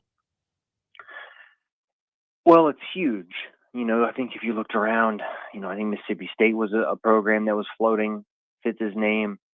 I think maybe Virginia was one that people wondered if they would maybe look at him. He's a guy that's coveted and is really highly thought of in the baseball world, and to have him sign up and to continue at KU is really huge. And look, this is a challenging time to be an athletic director. Man, Travis Goff is earning his money right now, because you look at football stadium fundraising, basketball, and now all of a sudden your baseball coach becomes a coveted guy who you got to renegotiate a contract with, while also then, making some commitments in terms of, obviously revenue sharing, but increased scholarships. And, they also mentioned some facility upgrades, like more money's going into baseball. And so it's just another aspect of how challenging it is to be an athletic director these days when you got so many things to juggle. So for KU, obviously it's huge, right? Baseball as a sport, I think if you were to look in past years, man, when basketball season ends, things at KU kind of just died down, right? There wasn't a lot of chatter for softball, not a lot for baseball. Some years track for sure, there's some chatter, but to have a sport like baseball carry you through the spring and even into the early parts of the summer, I think is really important for fan engagement. And it's something that is crucial. So to have him stick around, I think is such an important piece, and he's done such a great job. And the way he's done it, right, through the JUCO recruiting, through some of the transfers, like it's a recipe that they've had success with. And now it's one of those where you kind of copy paste it and try it again next year. So, for KU, I don't think there's any reason to believe why next year KU can't again compete to make the NCAA tournament. So it's just one of those situations where you had to get him locked down. And the fact that, Fitzgerald is willing to get locked down at KU, I think also speaks to the program and what they're going to do to help make KU baseball a more consistent and successful program. I know nothing was really listed, but how do you think they could even more make an investment into the facility? Because obviously just a couple of years ago, they, put a new turf video audio system. How do you think they can continue to upgrade that to be one of the best in the Big 12? Yeah, I don't know. I don't know if it's converting some stands, right? I know they put some bleachers in on the outfield. Like, is it building that part up where, I think if you're Fitzgerald, you're looking at space, right? I think you look at left field. There's some space there between the street and the ballpark. Maybe you add some stuff there to get more fans in the building. I don't know. That's going to be a challenge because you're right. They did redo the video board and stuff.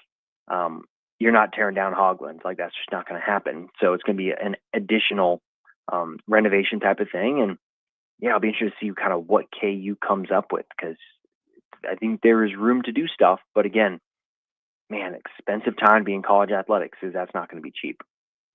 Michael, before we let you go on this edition of Jayhawk Weekly, are you getting ready for boot camp? Because I think at this point you might have to be the backup 3 for KU basketball.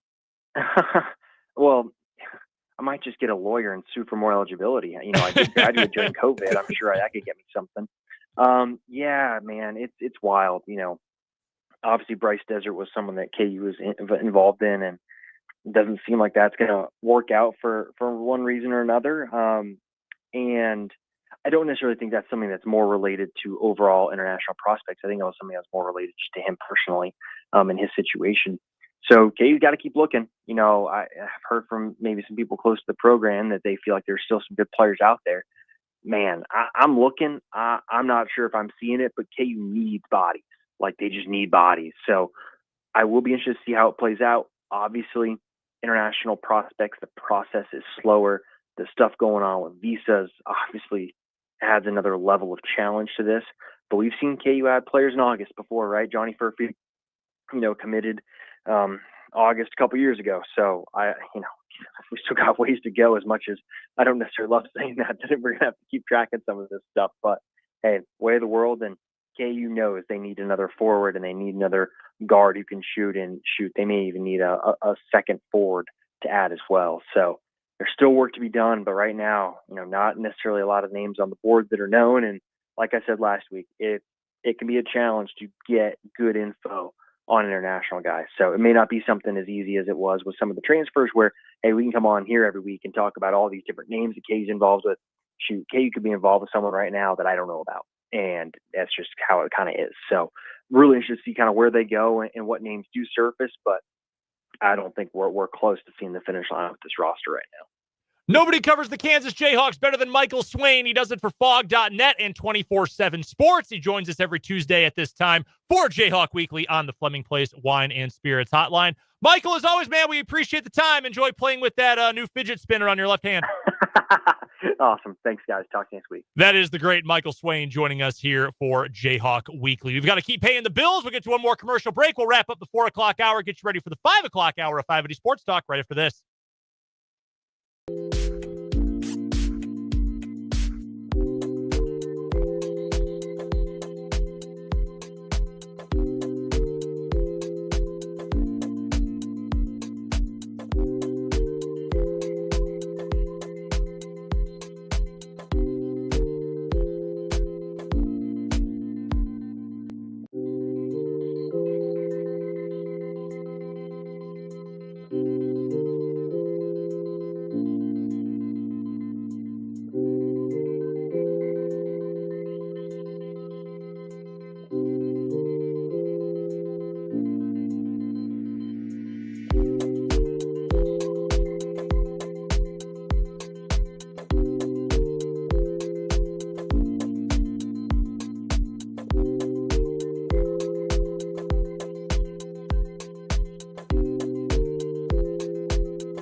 great song.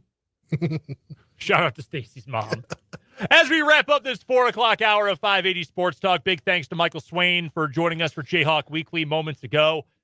He might play the 3. We might need you at the 4. Yeah, maybe 5. Yeah, you can play the 5. Back up Flory. Yeah. You got 5 fouls.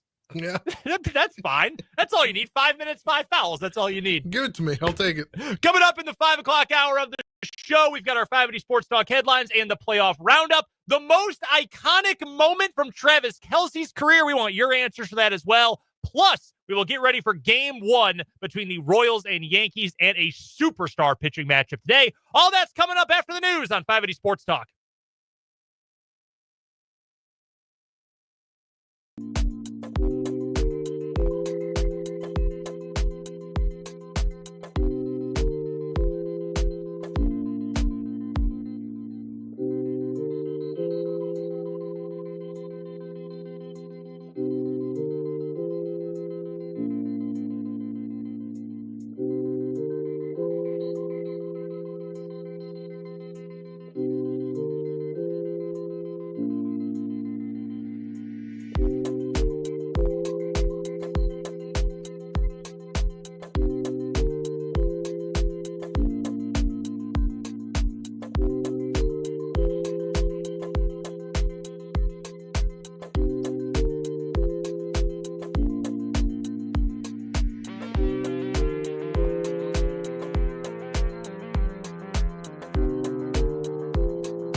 Sports Talk going up on a Tuesday. I'm Brendan Dworzinski. That is Spencer Dupuis. We are here with you for one more hour on 580 Sports Talk today. Thank you so much for spending some of your afternoon hours with us, whether it is on 580 AM, 104.9 FM in the capital city, online at 580wibw.com, or on the 580 Sports Talk YouTube channel. We thank you for being a part of the program today. Big thanks to Michael Swain for joining us back half of last hour to talk all things KU.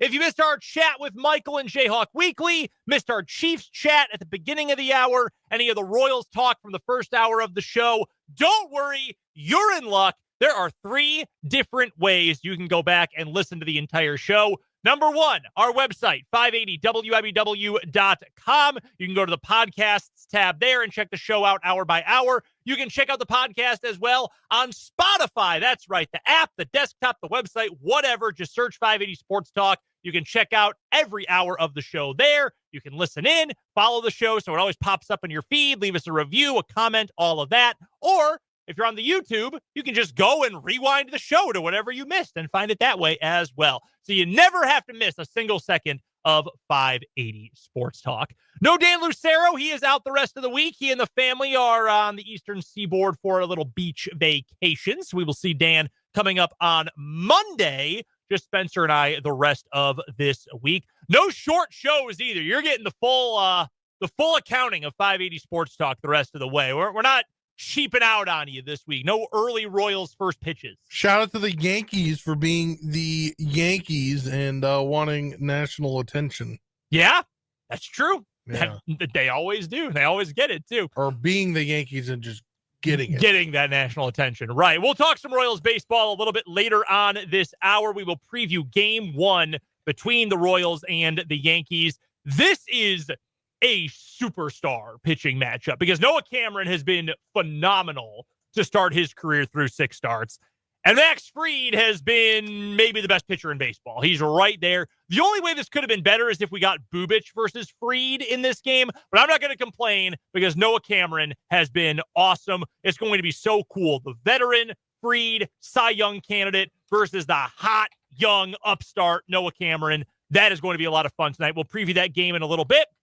We also are going to do a re-up of a segment we did a couple weeks ago with Patrick Mahomes, who's got that one Travis Kelce play. When you think of number 87 in red and gold, what is the defining play? What is the defining moment? We've got our thoughts. We want to know your thoughts. A couple have poured in on the text line and the YouTube comments as already today, but we want to know what you think of. When you think Travis Kelce's career in Kansas City, what is that one big moment? Let us know. We'll get to that coming up a little bit later on this hour, plus our headlines and playoff roundup here in a second. We'll get to your text, 785-272-9429 anytime. And you can also, of course, drop us a comment on the YouTube feed, 580 Sports Talk on YouTube. If we can get to 800 subs before Dan gets back, I would not complain. I would find it to be very funny. If we did, yeah, it'd be like, hey, Dan, sorry, you can't be on the show anymore because our viewership is just growing whenever you're gone. The numbers are too good. We just grew like a ton of people. We are going to arm wrestle. Dan and I are going to spar. We're going to arm wrestle like the Bajent family once we get to 800 subscribers. They're in a bit of turmoil right now. Not been a great couple of weeks. Yeah. For the Bajents. Yeah. All right, let's get to it. Without further ado, today's 580 Sports Talk headlines. Why don't we start with the NFL notes? We were teasing this a little bit earlier, so let's get to the news from around mandatory minicamp today in the NFL. A number of guys who are holding out for one reason or another. So let's start with those big names. Number 1, Spencer, why don't we start with your guy, Terry McLaurin, who long before I knew you, I've always been a big fan of Terry McLaurin's game. Great teammate, great leader, awesome player. Finally has a quarterback who can actually get him the ball reliably and like down the field. He is an awesome player. He is holding out. He is not at mandatory minicamp for the Commanders. But as you were talking about earlier, this is not the first time he has done this looking for a new contract. Yeah, no, he did this after his rookie contract, or they I guess it was the year before his rookie contract expired, or a couple of years. In 2022, he was not a mandatory minicamp, voluntary, whatever it was. And then just a few short weeks later, he signed an extension. So I, for one, am not worried. The only time I'd be worried is if this drags into more than the first week in July. He is. Because he deserves it. Yeah, he does. He's a great player. He's going to end up getting his money. The relationship between young quarterback and stud receiver is such a big deal. Such a big deal. And like, if you're Washington, okay, we're keeping Terry. There's no bones about it. I think that one will pretty easily get resolved at some point. Another one that I'm not sure where it goes, I figure he's going to get paid, TJ Watt. We'll get to some more on the Steelers here in just a second. TJ Watt, not at minicamp either. If you don't show up for the 3 days of minicamp, the total fine is, I think, $104,000. TJ Watt's got more money than he knows what to do with. He's not going to care about that. He wants a new contract. He's a little bit more of an interesting case, I think, because he's a Hall of Fame caliber player, multi-time defensive player of the year, former sack champion. He was really good at the start of last year. He kind of tapered off at the end of last year, and he's also hurt all the time, and he's on the wrong side of 30. I think Watt is going to get paid, maybe on a shorter-term deal, but he is an interesting case because it's tough to pay big money to guys who are not on the field full-time.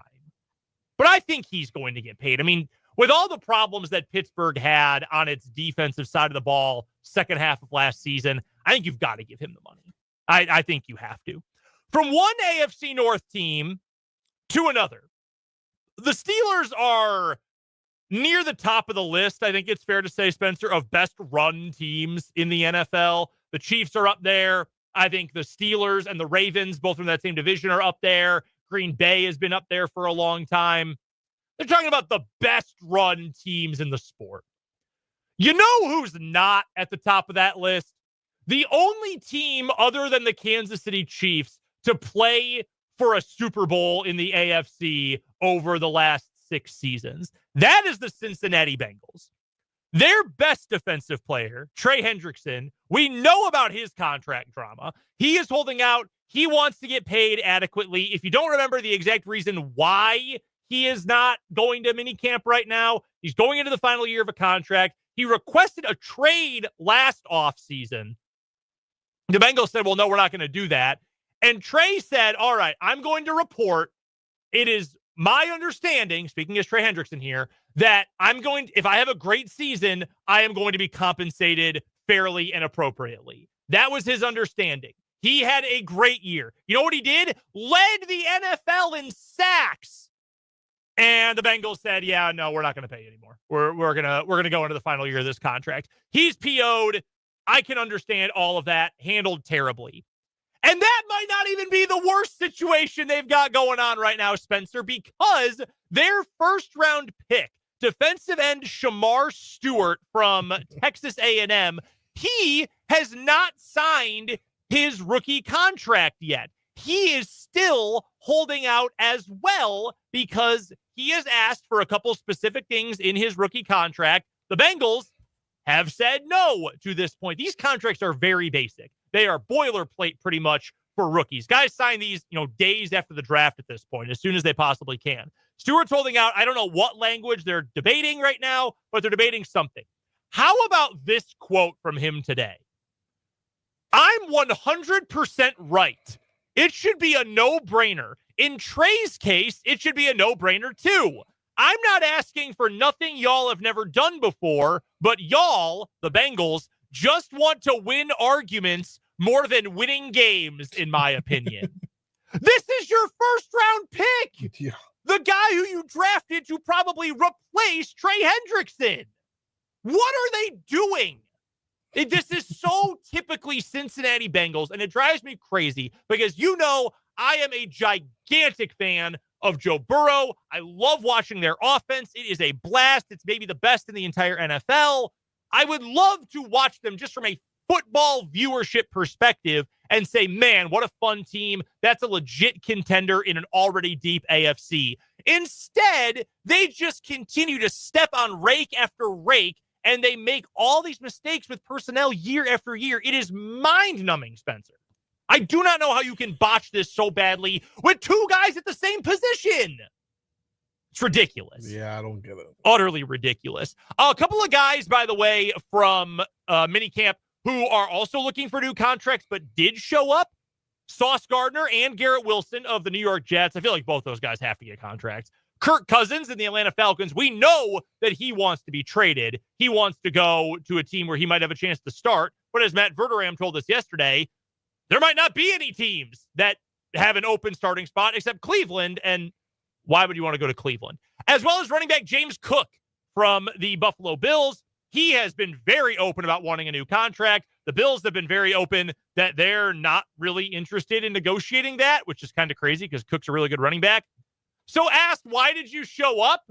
James Cook today said, quote, I like my money. Hey, man, I get it. Yeah. He has not made nearly as much money in his career as, say, TJ Watt has. $100,000 goes a lot farther with James Cook than it does with, a 30-year-old veteran. That is true. So that's crazy. The other Steelers note I wanted to bring up, by the way, Aaron Rodgers addressed his new team, the Pittsburgh Steelers, after signing officially the other day. And he said, according to who gave this quote, Zach Frazier, the center for the Steelers, who's a really good player. Aaron Rodgers addressed the team on Tuesday morning and told them he is, quote, all in from now on. What does that mean? He is one of He's one of the greatest players of all time. He's one of the greatest quarterbacks ever. But how do you believe him at this point? After everything in New York, after everything this offseason, how do you believe that?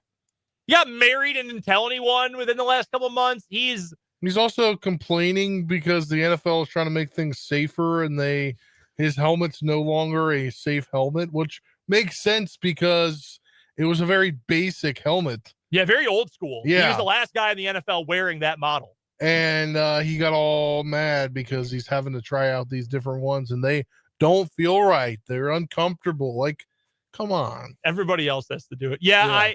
I will always be thankful for what he did in Green Bay. He'll always be one of my favorite players, but he is a freak. That man is a freak. That's our whip around NFL minicamp news. Spencer Dupuis, what's your first headline for us? And we're going to go to the NCAA. This time, the NCAA Playing Rules Oversight Panel on Tuesday approved changes to help enhance the flow of the game in men's basketball. So these are just for men's. For the 2025-2026 season, changes include a coach's challenge at any point in the game to review out-of-bounds calls, basket interference / goaltending, and whether a secondary defender was in the restricted area arc. The panel also approved modifications to the rule on continuous motion on field goal attempts. So basically, you can, under the coach's challenge rule, must have a timeout to do so. If the challenge is successful, they'll be allowed one additional one for the rest of the game. If it's unsuccessful, they lose the ability to challenge for the rest of the game. Just trying to make the flow of the game a lot better, according to this, but only for men's basketball. And the Men's Basketball Rules Committee would like to have feedback from their conferences by the next time this comes around next year. So I am probably fine with this. The theory is, so referees, they're only going to do the out of bounds thing if it's challenged now, which is probably good. Like John Higgins and Keith Kimball and all these guys, they're still going to find a way to get on TV. Like they're still going to slow things down. If they want to go to the monitor and they want to be the superstars for a little bit, they're still going to do it. I think this is good in theory. I don't know that it is going to work in practice, but we'll certainly find out about that. A couple other notes I have here, just from what you mentioned, Spencer. The modifications to the rule on continuous motion in the NBA, it's the continuation rule where they give you a shooting foul they're more lenient with what is a shooting foul versus the college game that is a little bit more restricted in that regard. I'm kind of indifferent on that. It'll increase scoring, which I know people like. So I mean, it's whatever for me. This is, I think, an interesting note in here. In considering the decisions last month, the NCAA Men's Basketball Committee had conversations about ways to continue this direction in the upcoming years, including the flow of the game, which includes positive momentum for moving the men's game from halves to quarters. The committee realizes there are hurdles to implementing the quarter format to the game, including the structuring of media timeouts to accommodate commercial inventory. Okay, that part is not going to win you any positivity. Nope. No fan is going to say, oh, woe is the advertisers. But, big money in college sports, whatever. That's beside the point. I don't care about halves or about quarters. Like, I am in the minority in that I like that college basketball is weird and different. I like that things are non-homogenized. We're going to end up with quarters in the men's game at some point, though. It seems pretty obvious. Yeah, I would be interested to see how it changes the game when they do that, because I feel like there is a big difference in the flow of the games between men's and women's. Just from my time in college, was able to call both a bunch. So I think, I don't know, scoring just seems different. Like in the NBA, right? Like I don't know. It just seems like sometimes it's more lopsided, but if you get more timeouts, not necessarily more timeouts, but I'm assuming they'll adjust it. Yeah. And then you get a dead ball every halfway through instead of not having it. How does that change? There's a whole bunch of things that could change how the flow of the game goes and how scoring goes for teams. I would rather they just do a longer media timeout. Like, you got to fit an extra minute of commercials in. Okay, just make an extra long timeout and stop having so many breaks. The MIAA at the Division II level, they do for men's basketball, it's a 20-minute half, obviously, but they do 3 media timeouts. They do 15, 10, and 5, and it works just fine. And the breaks are shorter, obviously, because it's D2, not D1, and, the television rules are different. But I think that works out just fine. I would love for Division I to accept something like that. But some interesting stuff from college basketball. Next up for me, why don't we stay with college athletics here, Spencer?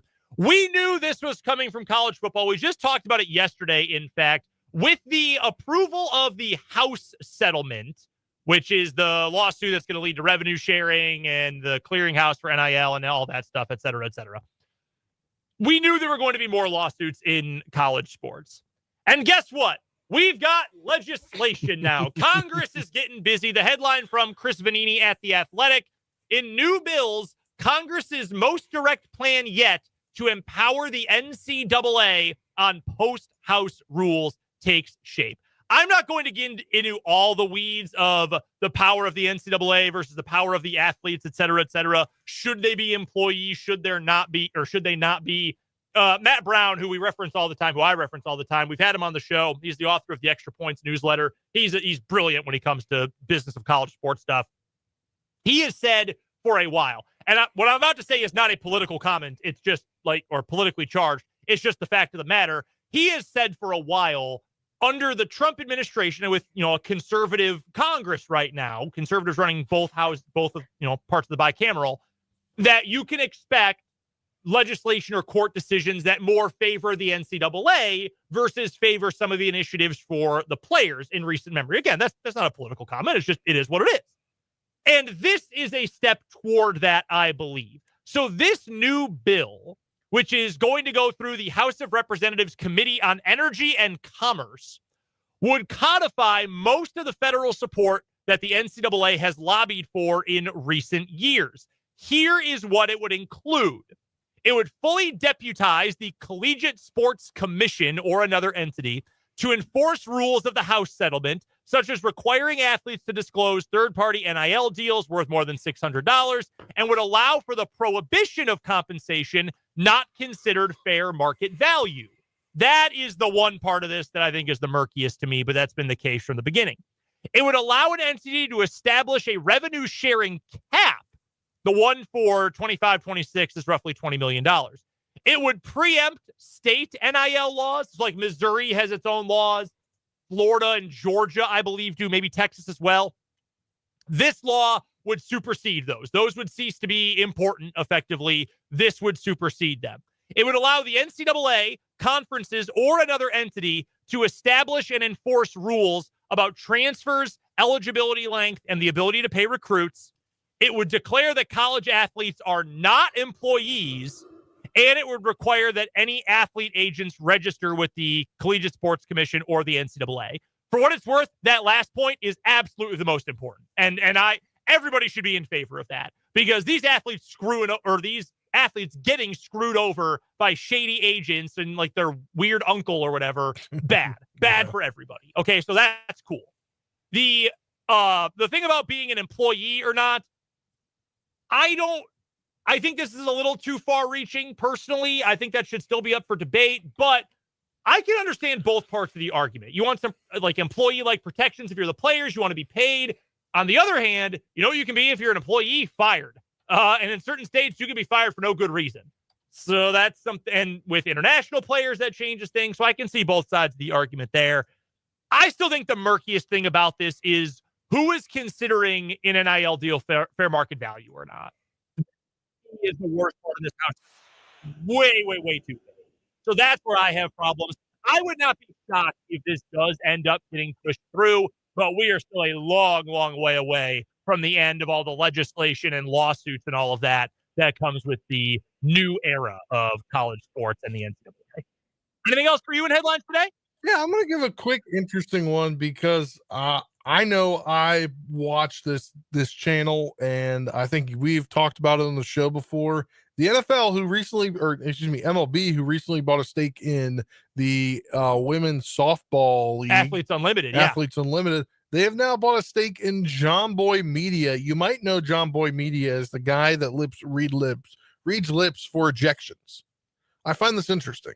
Yeah, they kind of took off because the guy who runs it would clip videos of, a player getting ejected or a coach or whatever, a manager, and then would do fake lip readings over it, or he would kind of like analyze what's happening and do play-by-play of the ejection. That's how he got famous. Yeah, which is fun to watch. I love watching that stuff. But they do they do like their own podcasts and they do general baseball stuff, and they have like their own studios where they produce content. This is one of the things that makes me feel old. I don't know if I just missed it or if I'm just not cool enough to get it. Like when they blew up, I was very much okay, this is for the kids. Like I'm not that old, but I like totally missed the train on this. But I give baseball credit because I've given them demerits a lot for not doing a good job of marketing the sport. I do give them credit for expanding the game, growing the game with their investment in softball, which I think is great. We all agreed on that. Yeah. But to go with something that is obviously very popular with the younger generation, that people really buy into, that they really love, that has grown organically, and to say, you know what? This is cool. This is good for a younger generation of fans. We should be a part of this. They don't get that right very often. So at least for me, as truly an outsider, Spencer, you obviously consume it more than me. That feels like a positive thing. Yeah, I just question, are we going to get the free? Because sometimes umpires are criticized. Sure. Yeah. How much will MLB allow them to be critical of umpires? Yeah. Because good it's question. Like, well, like when they analyze these things, he's like, well, really all he did was this. Like, Yeah. I think I'm assuming he put one out on or is about to put one out on your Cubs guy. On Craig Counsell. Yeah. Got tossed back-to-back games. So, like, he could be criticized. Like, there could be critical of an umpire. I think it's weird that they're doing this because he criticizes some things, and how will that change how people consume his content? Because I think his content's good. Sure. How much will it change? I appreciate MLB trying to diversify a little bit. Yeah. I think that's good. I will tell you, based on the comments here from the YouTube, at least, I'm just out of touch. That's what it is. I'm not old. I'm just out of touch because Paul and Vance love the stuff. I'm just not cool, which is fine. I've never been cool for a single day in my life. That's not true. In 5th grade, I hit a walk-off home run in an indoor wiffle ball game in gym, and the next day I got picked first, which was awesome. That never happened again my entire life. That's the one, I'm not even kidding. That's the one day in my life I was ever cool. One more quick headline before the playoff roundup. Want to give a shout out to Washburn Athletics. This from WUSports.com. Ichabod Athletics program finishes program best 15th in the Learfield Division II Directors Cup final standings. That is the highest ranking in Washburn history. What a great year for Ichabod sports. The Learfield Directors Cup is a joint effort between the NACDA, that is the National Association of Collegiate Directors of Athletics, and USA Today. You're awarded based on your finish in various NCAA championships, So men's tennis played for a national title. They got a bunch of points.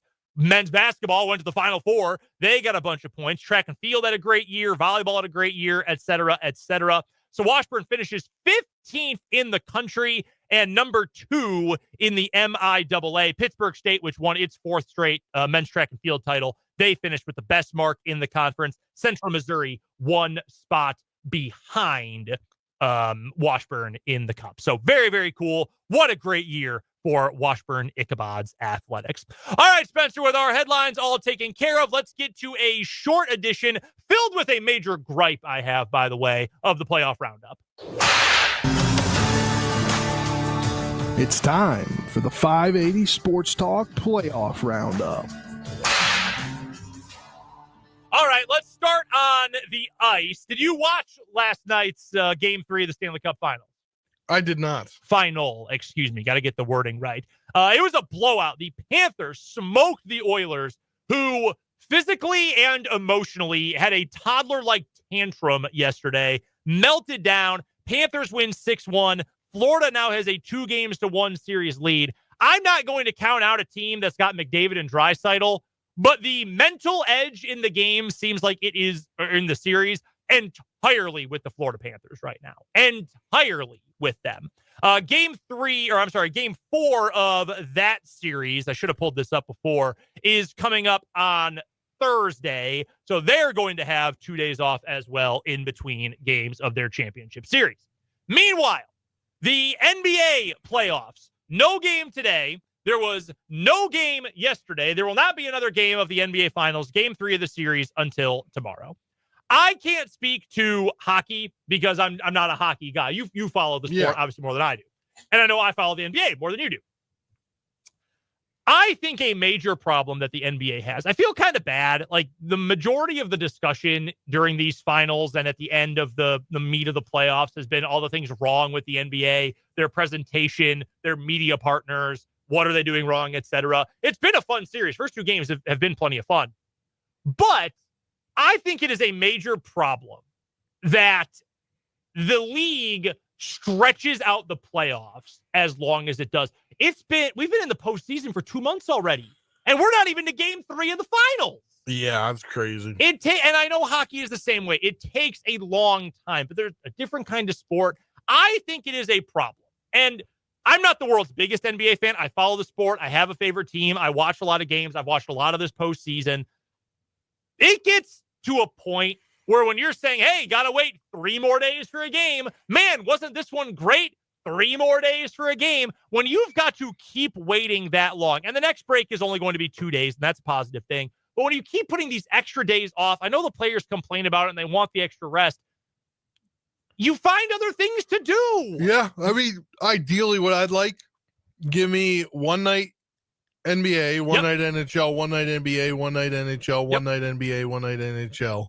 And then I guess for the NHL, whenever, see, the thing for that is I'd like to maybe give them an extra off day going from country to country. At least in this one. Traversing. Well, yeah, I mean, they're on polar opposite sides of the continent. Yeah. Yeah. No, I'm with you on that. I get that. And I understand they've got to travel and all of that. I'm not trying to be overly harsh. You can say, yo, Brendan, they're moving from Indianapolis to Oklahoma City. They got to travel there. They got to get in the hotel. That's a pretty easy move. They're pros, man. I don't think it's necessarily, it's not this specific thing. It's part of a larger picture issue with just dragging it out to a point where you get to, it's going to be mid-June, Game 4, which it has to go at least 5 games. We're going to go into the midpoint of June, and we might still not have a champion at that point. It just takes so long that I don't blame people for getting bored of it. I really don't. People find other things to do. There's only one sport in this country that people will drop everything to watch every single day that the games are on, and that's football. Other sports have to find a way to adjust. I think the NBA is going to find it, but the players will never go for shorter rest. They never will, which is the problem in and of itself. But we've got to get to a commercial break as we end the playoff roundup and our 580 Sports Talk headlines. When we come back, and we want your thoughts on this too, what is the most iconic play of Travis Kelce's career? We'll get to that next on 580 Sports Talk.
Tells the world I'm still here. I'm Brendan. That's Spencer. This is 580 Sports Talk, 539 on this Tuesday afternoon. Who's got that one Travis Kelce play? What is the... That was my play. That is the iconic... We're trying to find the most iconic play. We're 87 days away from Chiefs kickoff. So in honor of number 87, the most iconic play of his career, the most memorable one, the one when you think of Travis Kelce, that's the play you think of. So regale us, Spencer, about your pick. Yeah, it's overtime winner in the AFC divisional game to take you to the AFC title game against the Bills. I believe this was 2022. Yep. As Mahomes finds Kelce for the touchdown. Known very famously in these parts as the 13 seconds game. Yes. My pick is also from this game, but it's from regulation because it's the play when I knew they were going to win the game. They had 13 seconds. They get the big play to Tyreek Hill. Then 5 seconds go off the clock. 1st and 10 at their own 44-yard line. 8 seconds left. And you want to give me audio over here? In fact, Spencer, I'll play my clip as well. 1st and 10, again, from their own 44-yard line. 8 seconds to go. Travis Kelce tight to the formation. Left end. Trips bunch to the right side, wide side of the field. Jim Nantz, Tony Romo on the call. Throw it right away. Right now, someone in the middle. Down the middle. Oh, my goodness. It's going to be a 48-yard attempt. Holy. That's it. Oh, my goodness. Took 5 seconds off the clock, about 4.5 seconds, in fact. Travis Kelce, seam ball. They should have put 6 bodies on him. You knew the ball was going to go to that spot. I said Tyreek Hill earlier. It was not Tyreek Hill. He was not on the team at this. Yes, he was. This was 2021. 21. So it was the 22-game, 21 season. Yeah. And you knew the ball was going to Travis Kelce. Isolated, left side of the formation, no one else out there. You knew the ball was going to go to him. Wide open, left side seam ball. Puts them in range for a 48-yard field goal. Butker makes it. The rest is history. Eventually leads to that touchdown in overtime to put the Chiefs forward. There have been a lot of clutch plays in Travis Kelce's career, but that is the one to me that really encapsulates what he has been to the Chiefs. Just this guy who is always there to make a play. And unfortunately, that's not really him anymore because, I mean, he's older. He's a 35-year-old tight end. Like, he got a lot of flack this past year for being old and slow relative to an NFL player. But, like, yeah, guys, he's a 35-year-old tight end. That happens. That's not really a shock at this point. Very much used. The treads on the tires are getting slower. Mitch Holthus, a couple years in a row, has made it a point during our training camp reports on Travis Kelce Day to talk about how much he has played in his career, literally the number of snaps he has played. This season, he is going to pass 10,000 snaps for his career. He is a tight end. It is unbelievable. The last 3 seasons, really last 4, he's gone 82%, 80%, 77% in 23, and then 84% of snaps this past year. Before that, I mean, he played 3 straight years in 17 through 19, playing 91% of the snaps or more. I mean, it's unbelievable the durability he has shown. He didn't miss a game due to injury for years and years after he only played 1 snap in 2013 on special teams and got injured and missed the rest of the season. He took a red shirt, essentially. He had been healthy nonstop until that 2020 season, or 2022. No, 21, I think it was when he missed a game due to injury.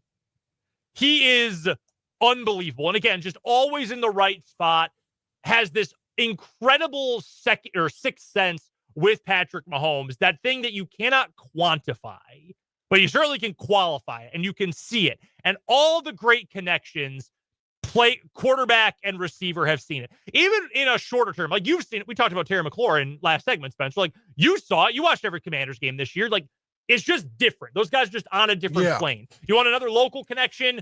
Well, I'll tie it in with you with my favorite team, Aaron Rodgers to Jordy Nelson. Jordy was probably not the single best receiver that Aaron Rodgers ever played with in Green Bay. That was Devontae Adams.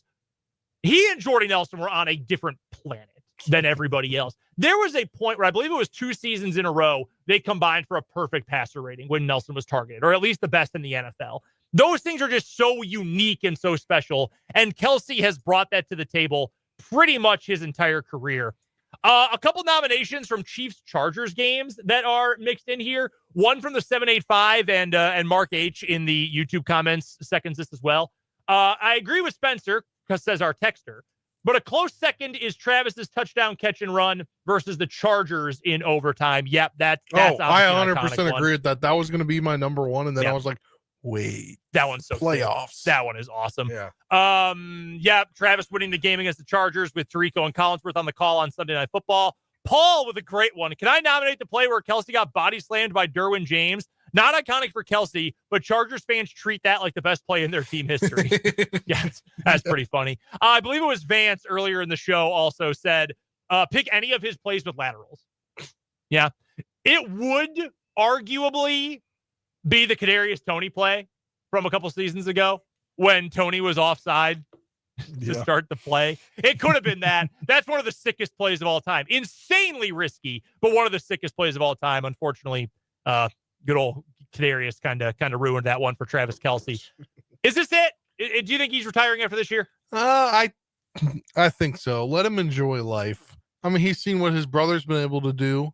His brother's been able to, I think Travis, he's going to make more money on TV than he did as a player. Plus, I mean, look, Travis is finally seems to be in a great, from by all accounts, a great point in his life with his relationship. Mm-hmm. And you know what? Why not? You've had a decorated career. You've literally played your heart out. You can retire whenever you want to retire, and I think this might be the year after this season. It's very funny that if I'm not trying to play relationship coordinator here, but if he ever did marry Taylor Swift, that he'd be a billionaire. Isn't that kind of funny? Yeah. There's something that's kind of funny about that, right? From the 785, when Kelce threw his towel at a ref and got ejected. Yeah, that's classic. Nobody nominated Catching Kelce. Have you ever seen any clips from Catching Kelce? Yes. Oh, my God. What was the one that was in the Super Bowl? The iconic Travis Kelce moment where he got mad at Andy Reid? Oh, yeah, where he shoved Big Red? Yeah, that's iconic. Then I had to apologize for it. Everyone freaked out. He's abusive. How could Taylor be with a guy like this? Oh, my God. Guys, grow up. If you're getting worked up over that. Went viral because of that. Yeah, it really did. Yeah, I think he's done. I'll put it, you know what? I'll be as corny as possible. 87% he's done with this after this season. He's going to have, you will never be able to escape him. As long as you live, you will never be able to escape Travis Kelce. He and his brother are going to be everywhere forever. We've got to get to a timeout. When we come back, huge series for the Kansas City Royals begins tonight against the New York Yankees. We'll preview Noah Cameron against Max Fried after this on 580 Sports Talk.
Great comment here from Vance on YouTube, just wrapping up our Travis Kelce conversation from last segment.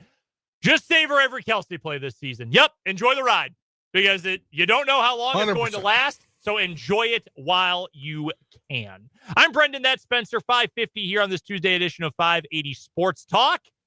Royals versus Yankees, game one of the series coming up tonight. 6 o'clock pregame start time on the Royals Radio Network. We'll get you over there right as we are done here at the top of the 6 o'clock hour. I think we've got a chance at a phenomenal pitching matchup tonight. Noah Cameron going for the Royals, Max Fried going for the New York Yankees. So Fried's counting stats have been great this year. He's 8-1, 178 ERA. He's gone 81 innings so far, struck out 77. He's got a whip under 1, less than a base runner allowed per inning. According to Baseball Savant, his fastball has been the best in Major League Baseball this year. 100th percentile. The most valuable fastball in all of Major League Baseball. Although, interestingly enough, below average grades. In fact, bottom 20% of the league for both his breaking balls and off-speed pitches. Dang. Interesting. That fastball is just utterly dominant. You don't need the other stuff to be great if they're your, secondary and tertiary pitches when that fastball has been dominant. Doesn't walk guys. Decent strikeout numbers, about 24% of batters faced he strikes out. Doesn't get a ton of swing and miss, but also doesn't allow a ton of super hard hit balls. He's been great. Ground ball pitcher. Nearly 52% of batted balls are ground balls against Max Fried.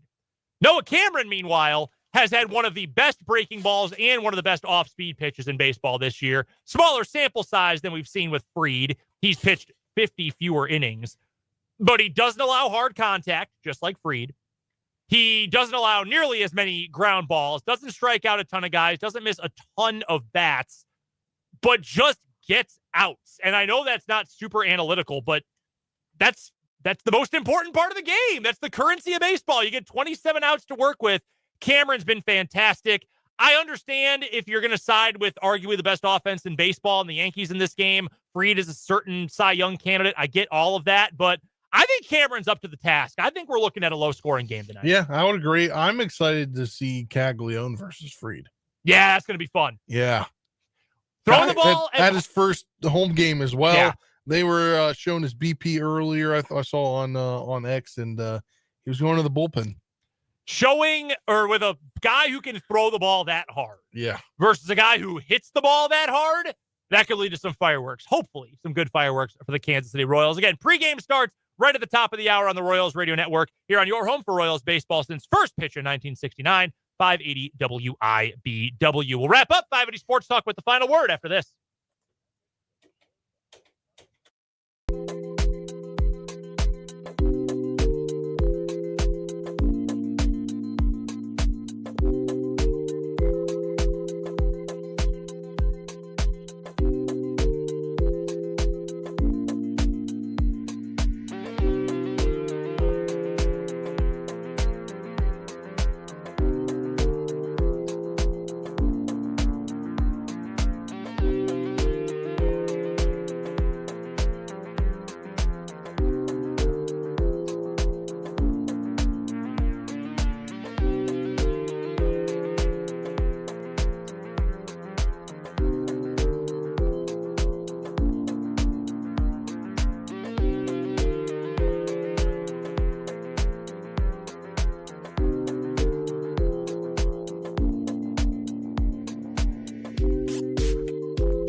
Tomorrow on 580 Sports Talk, we'll recap Game 1 of Royals-Yankees. Of course, we'll preview Game 2. We've got plenty of Chiefs football to get to.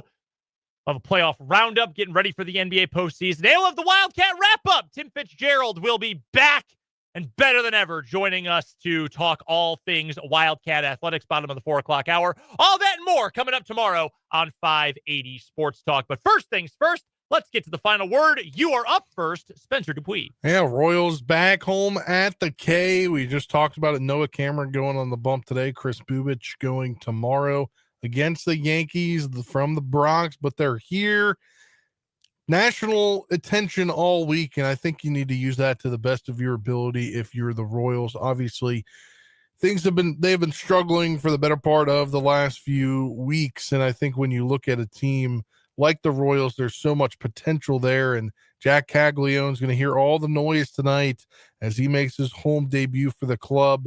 Bobby Witt Jr. obviously is doing Bobby Witt Jr. things. Vinny Pasquantino coming off the AL Player of the Week. I think it should be a good series tonight. If you're not listening to it right here on 580 WIBW, you can watch on TBS.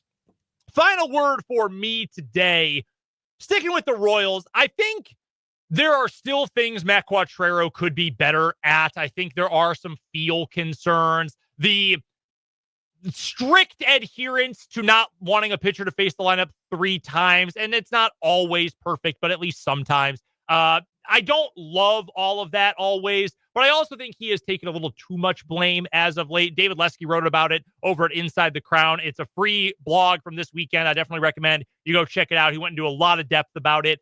He's not perfect. Very few managers, if any, ever have been. I don't think over the course of the year he has screwed over this team nearly as much as some people on the internet would lead you to believe. Now, that being said, if he pulls Noah Cameron too early tonight, I might rage on the show tomorrow. We'll find out. Royals versus Yankees coming up next. Pregame starts at the top of the hour. We're back with you tomorrow from 3 until 6. For Spencer Dupuis, I'm Brendan Dworzinski. We'll join you then. This has been the Tuesday edition of 580 Sports Talk.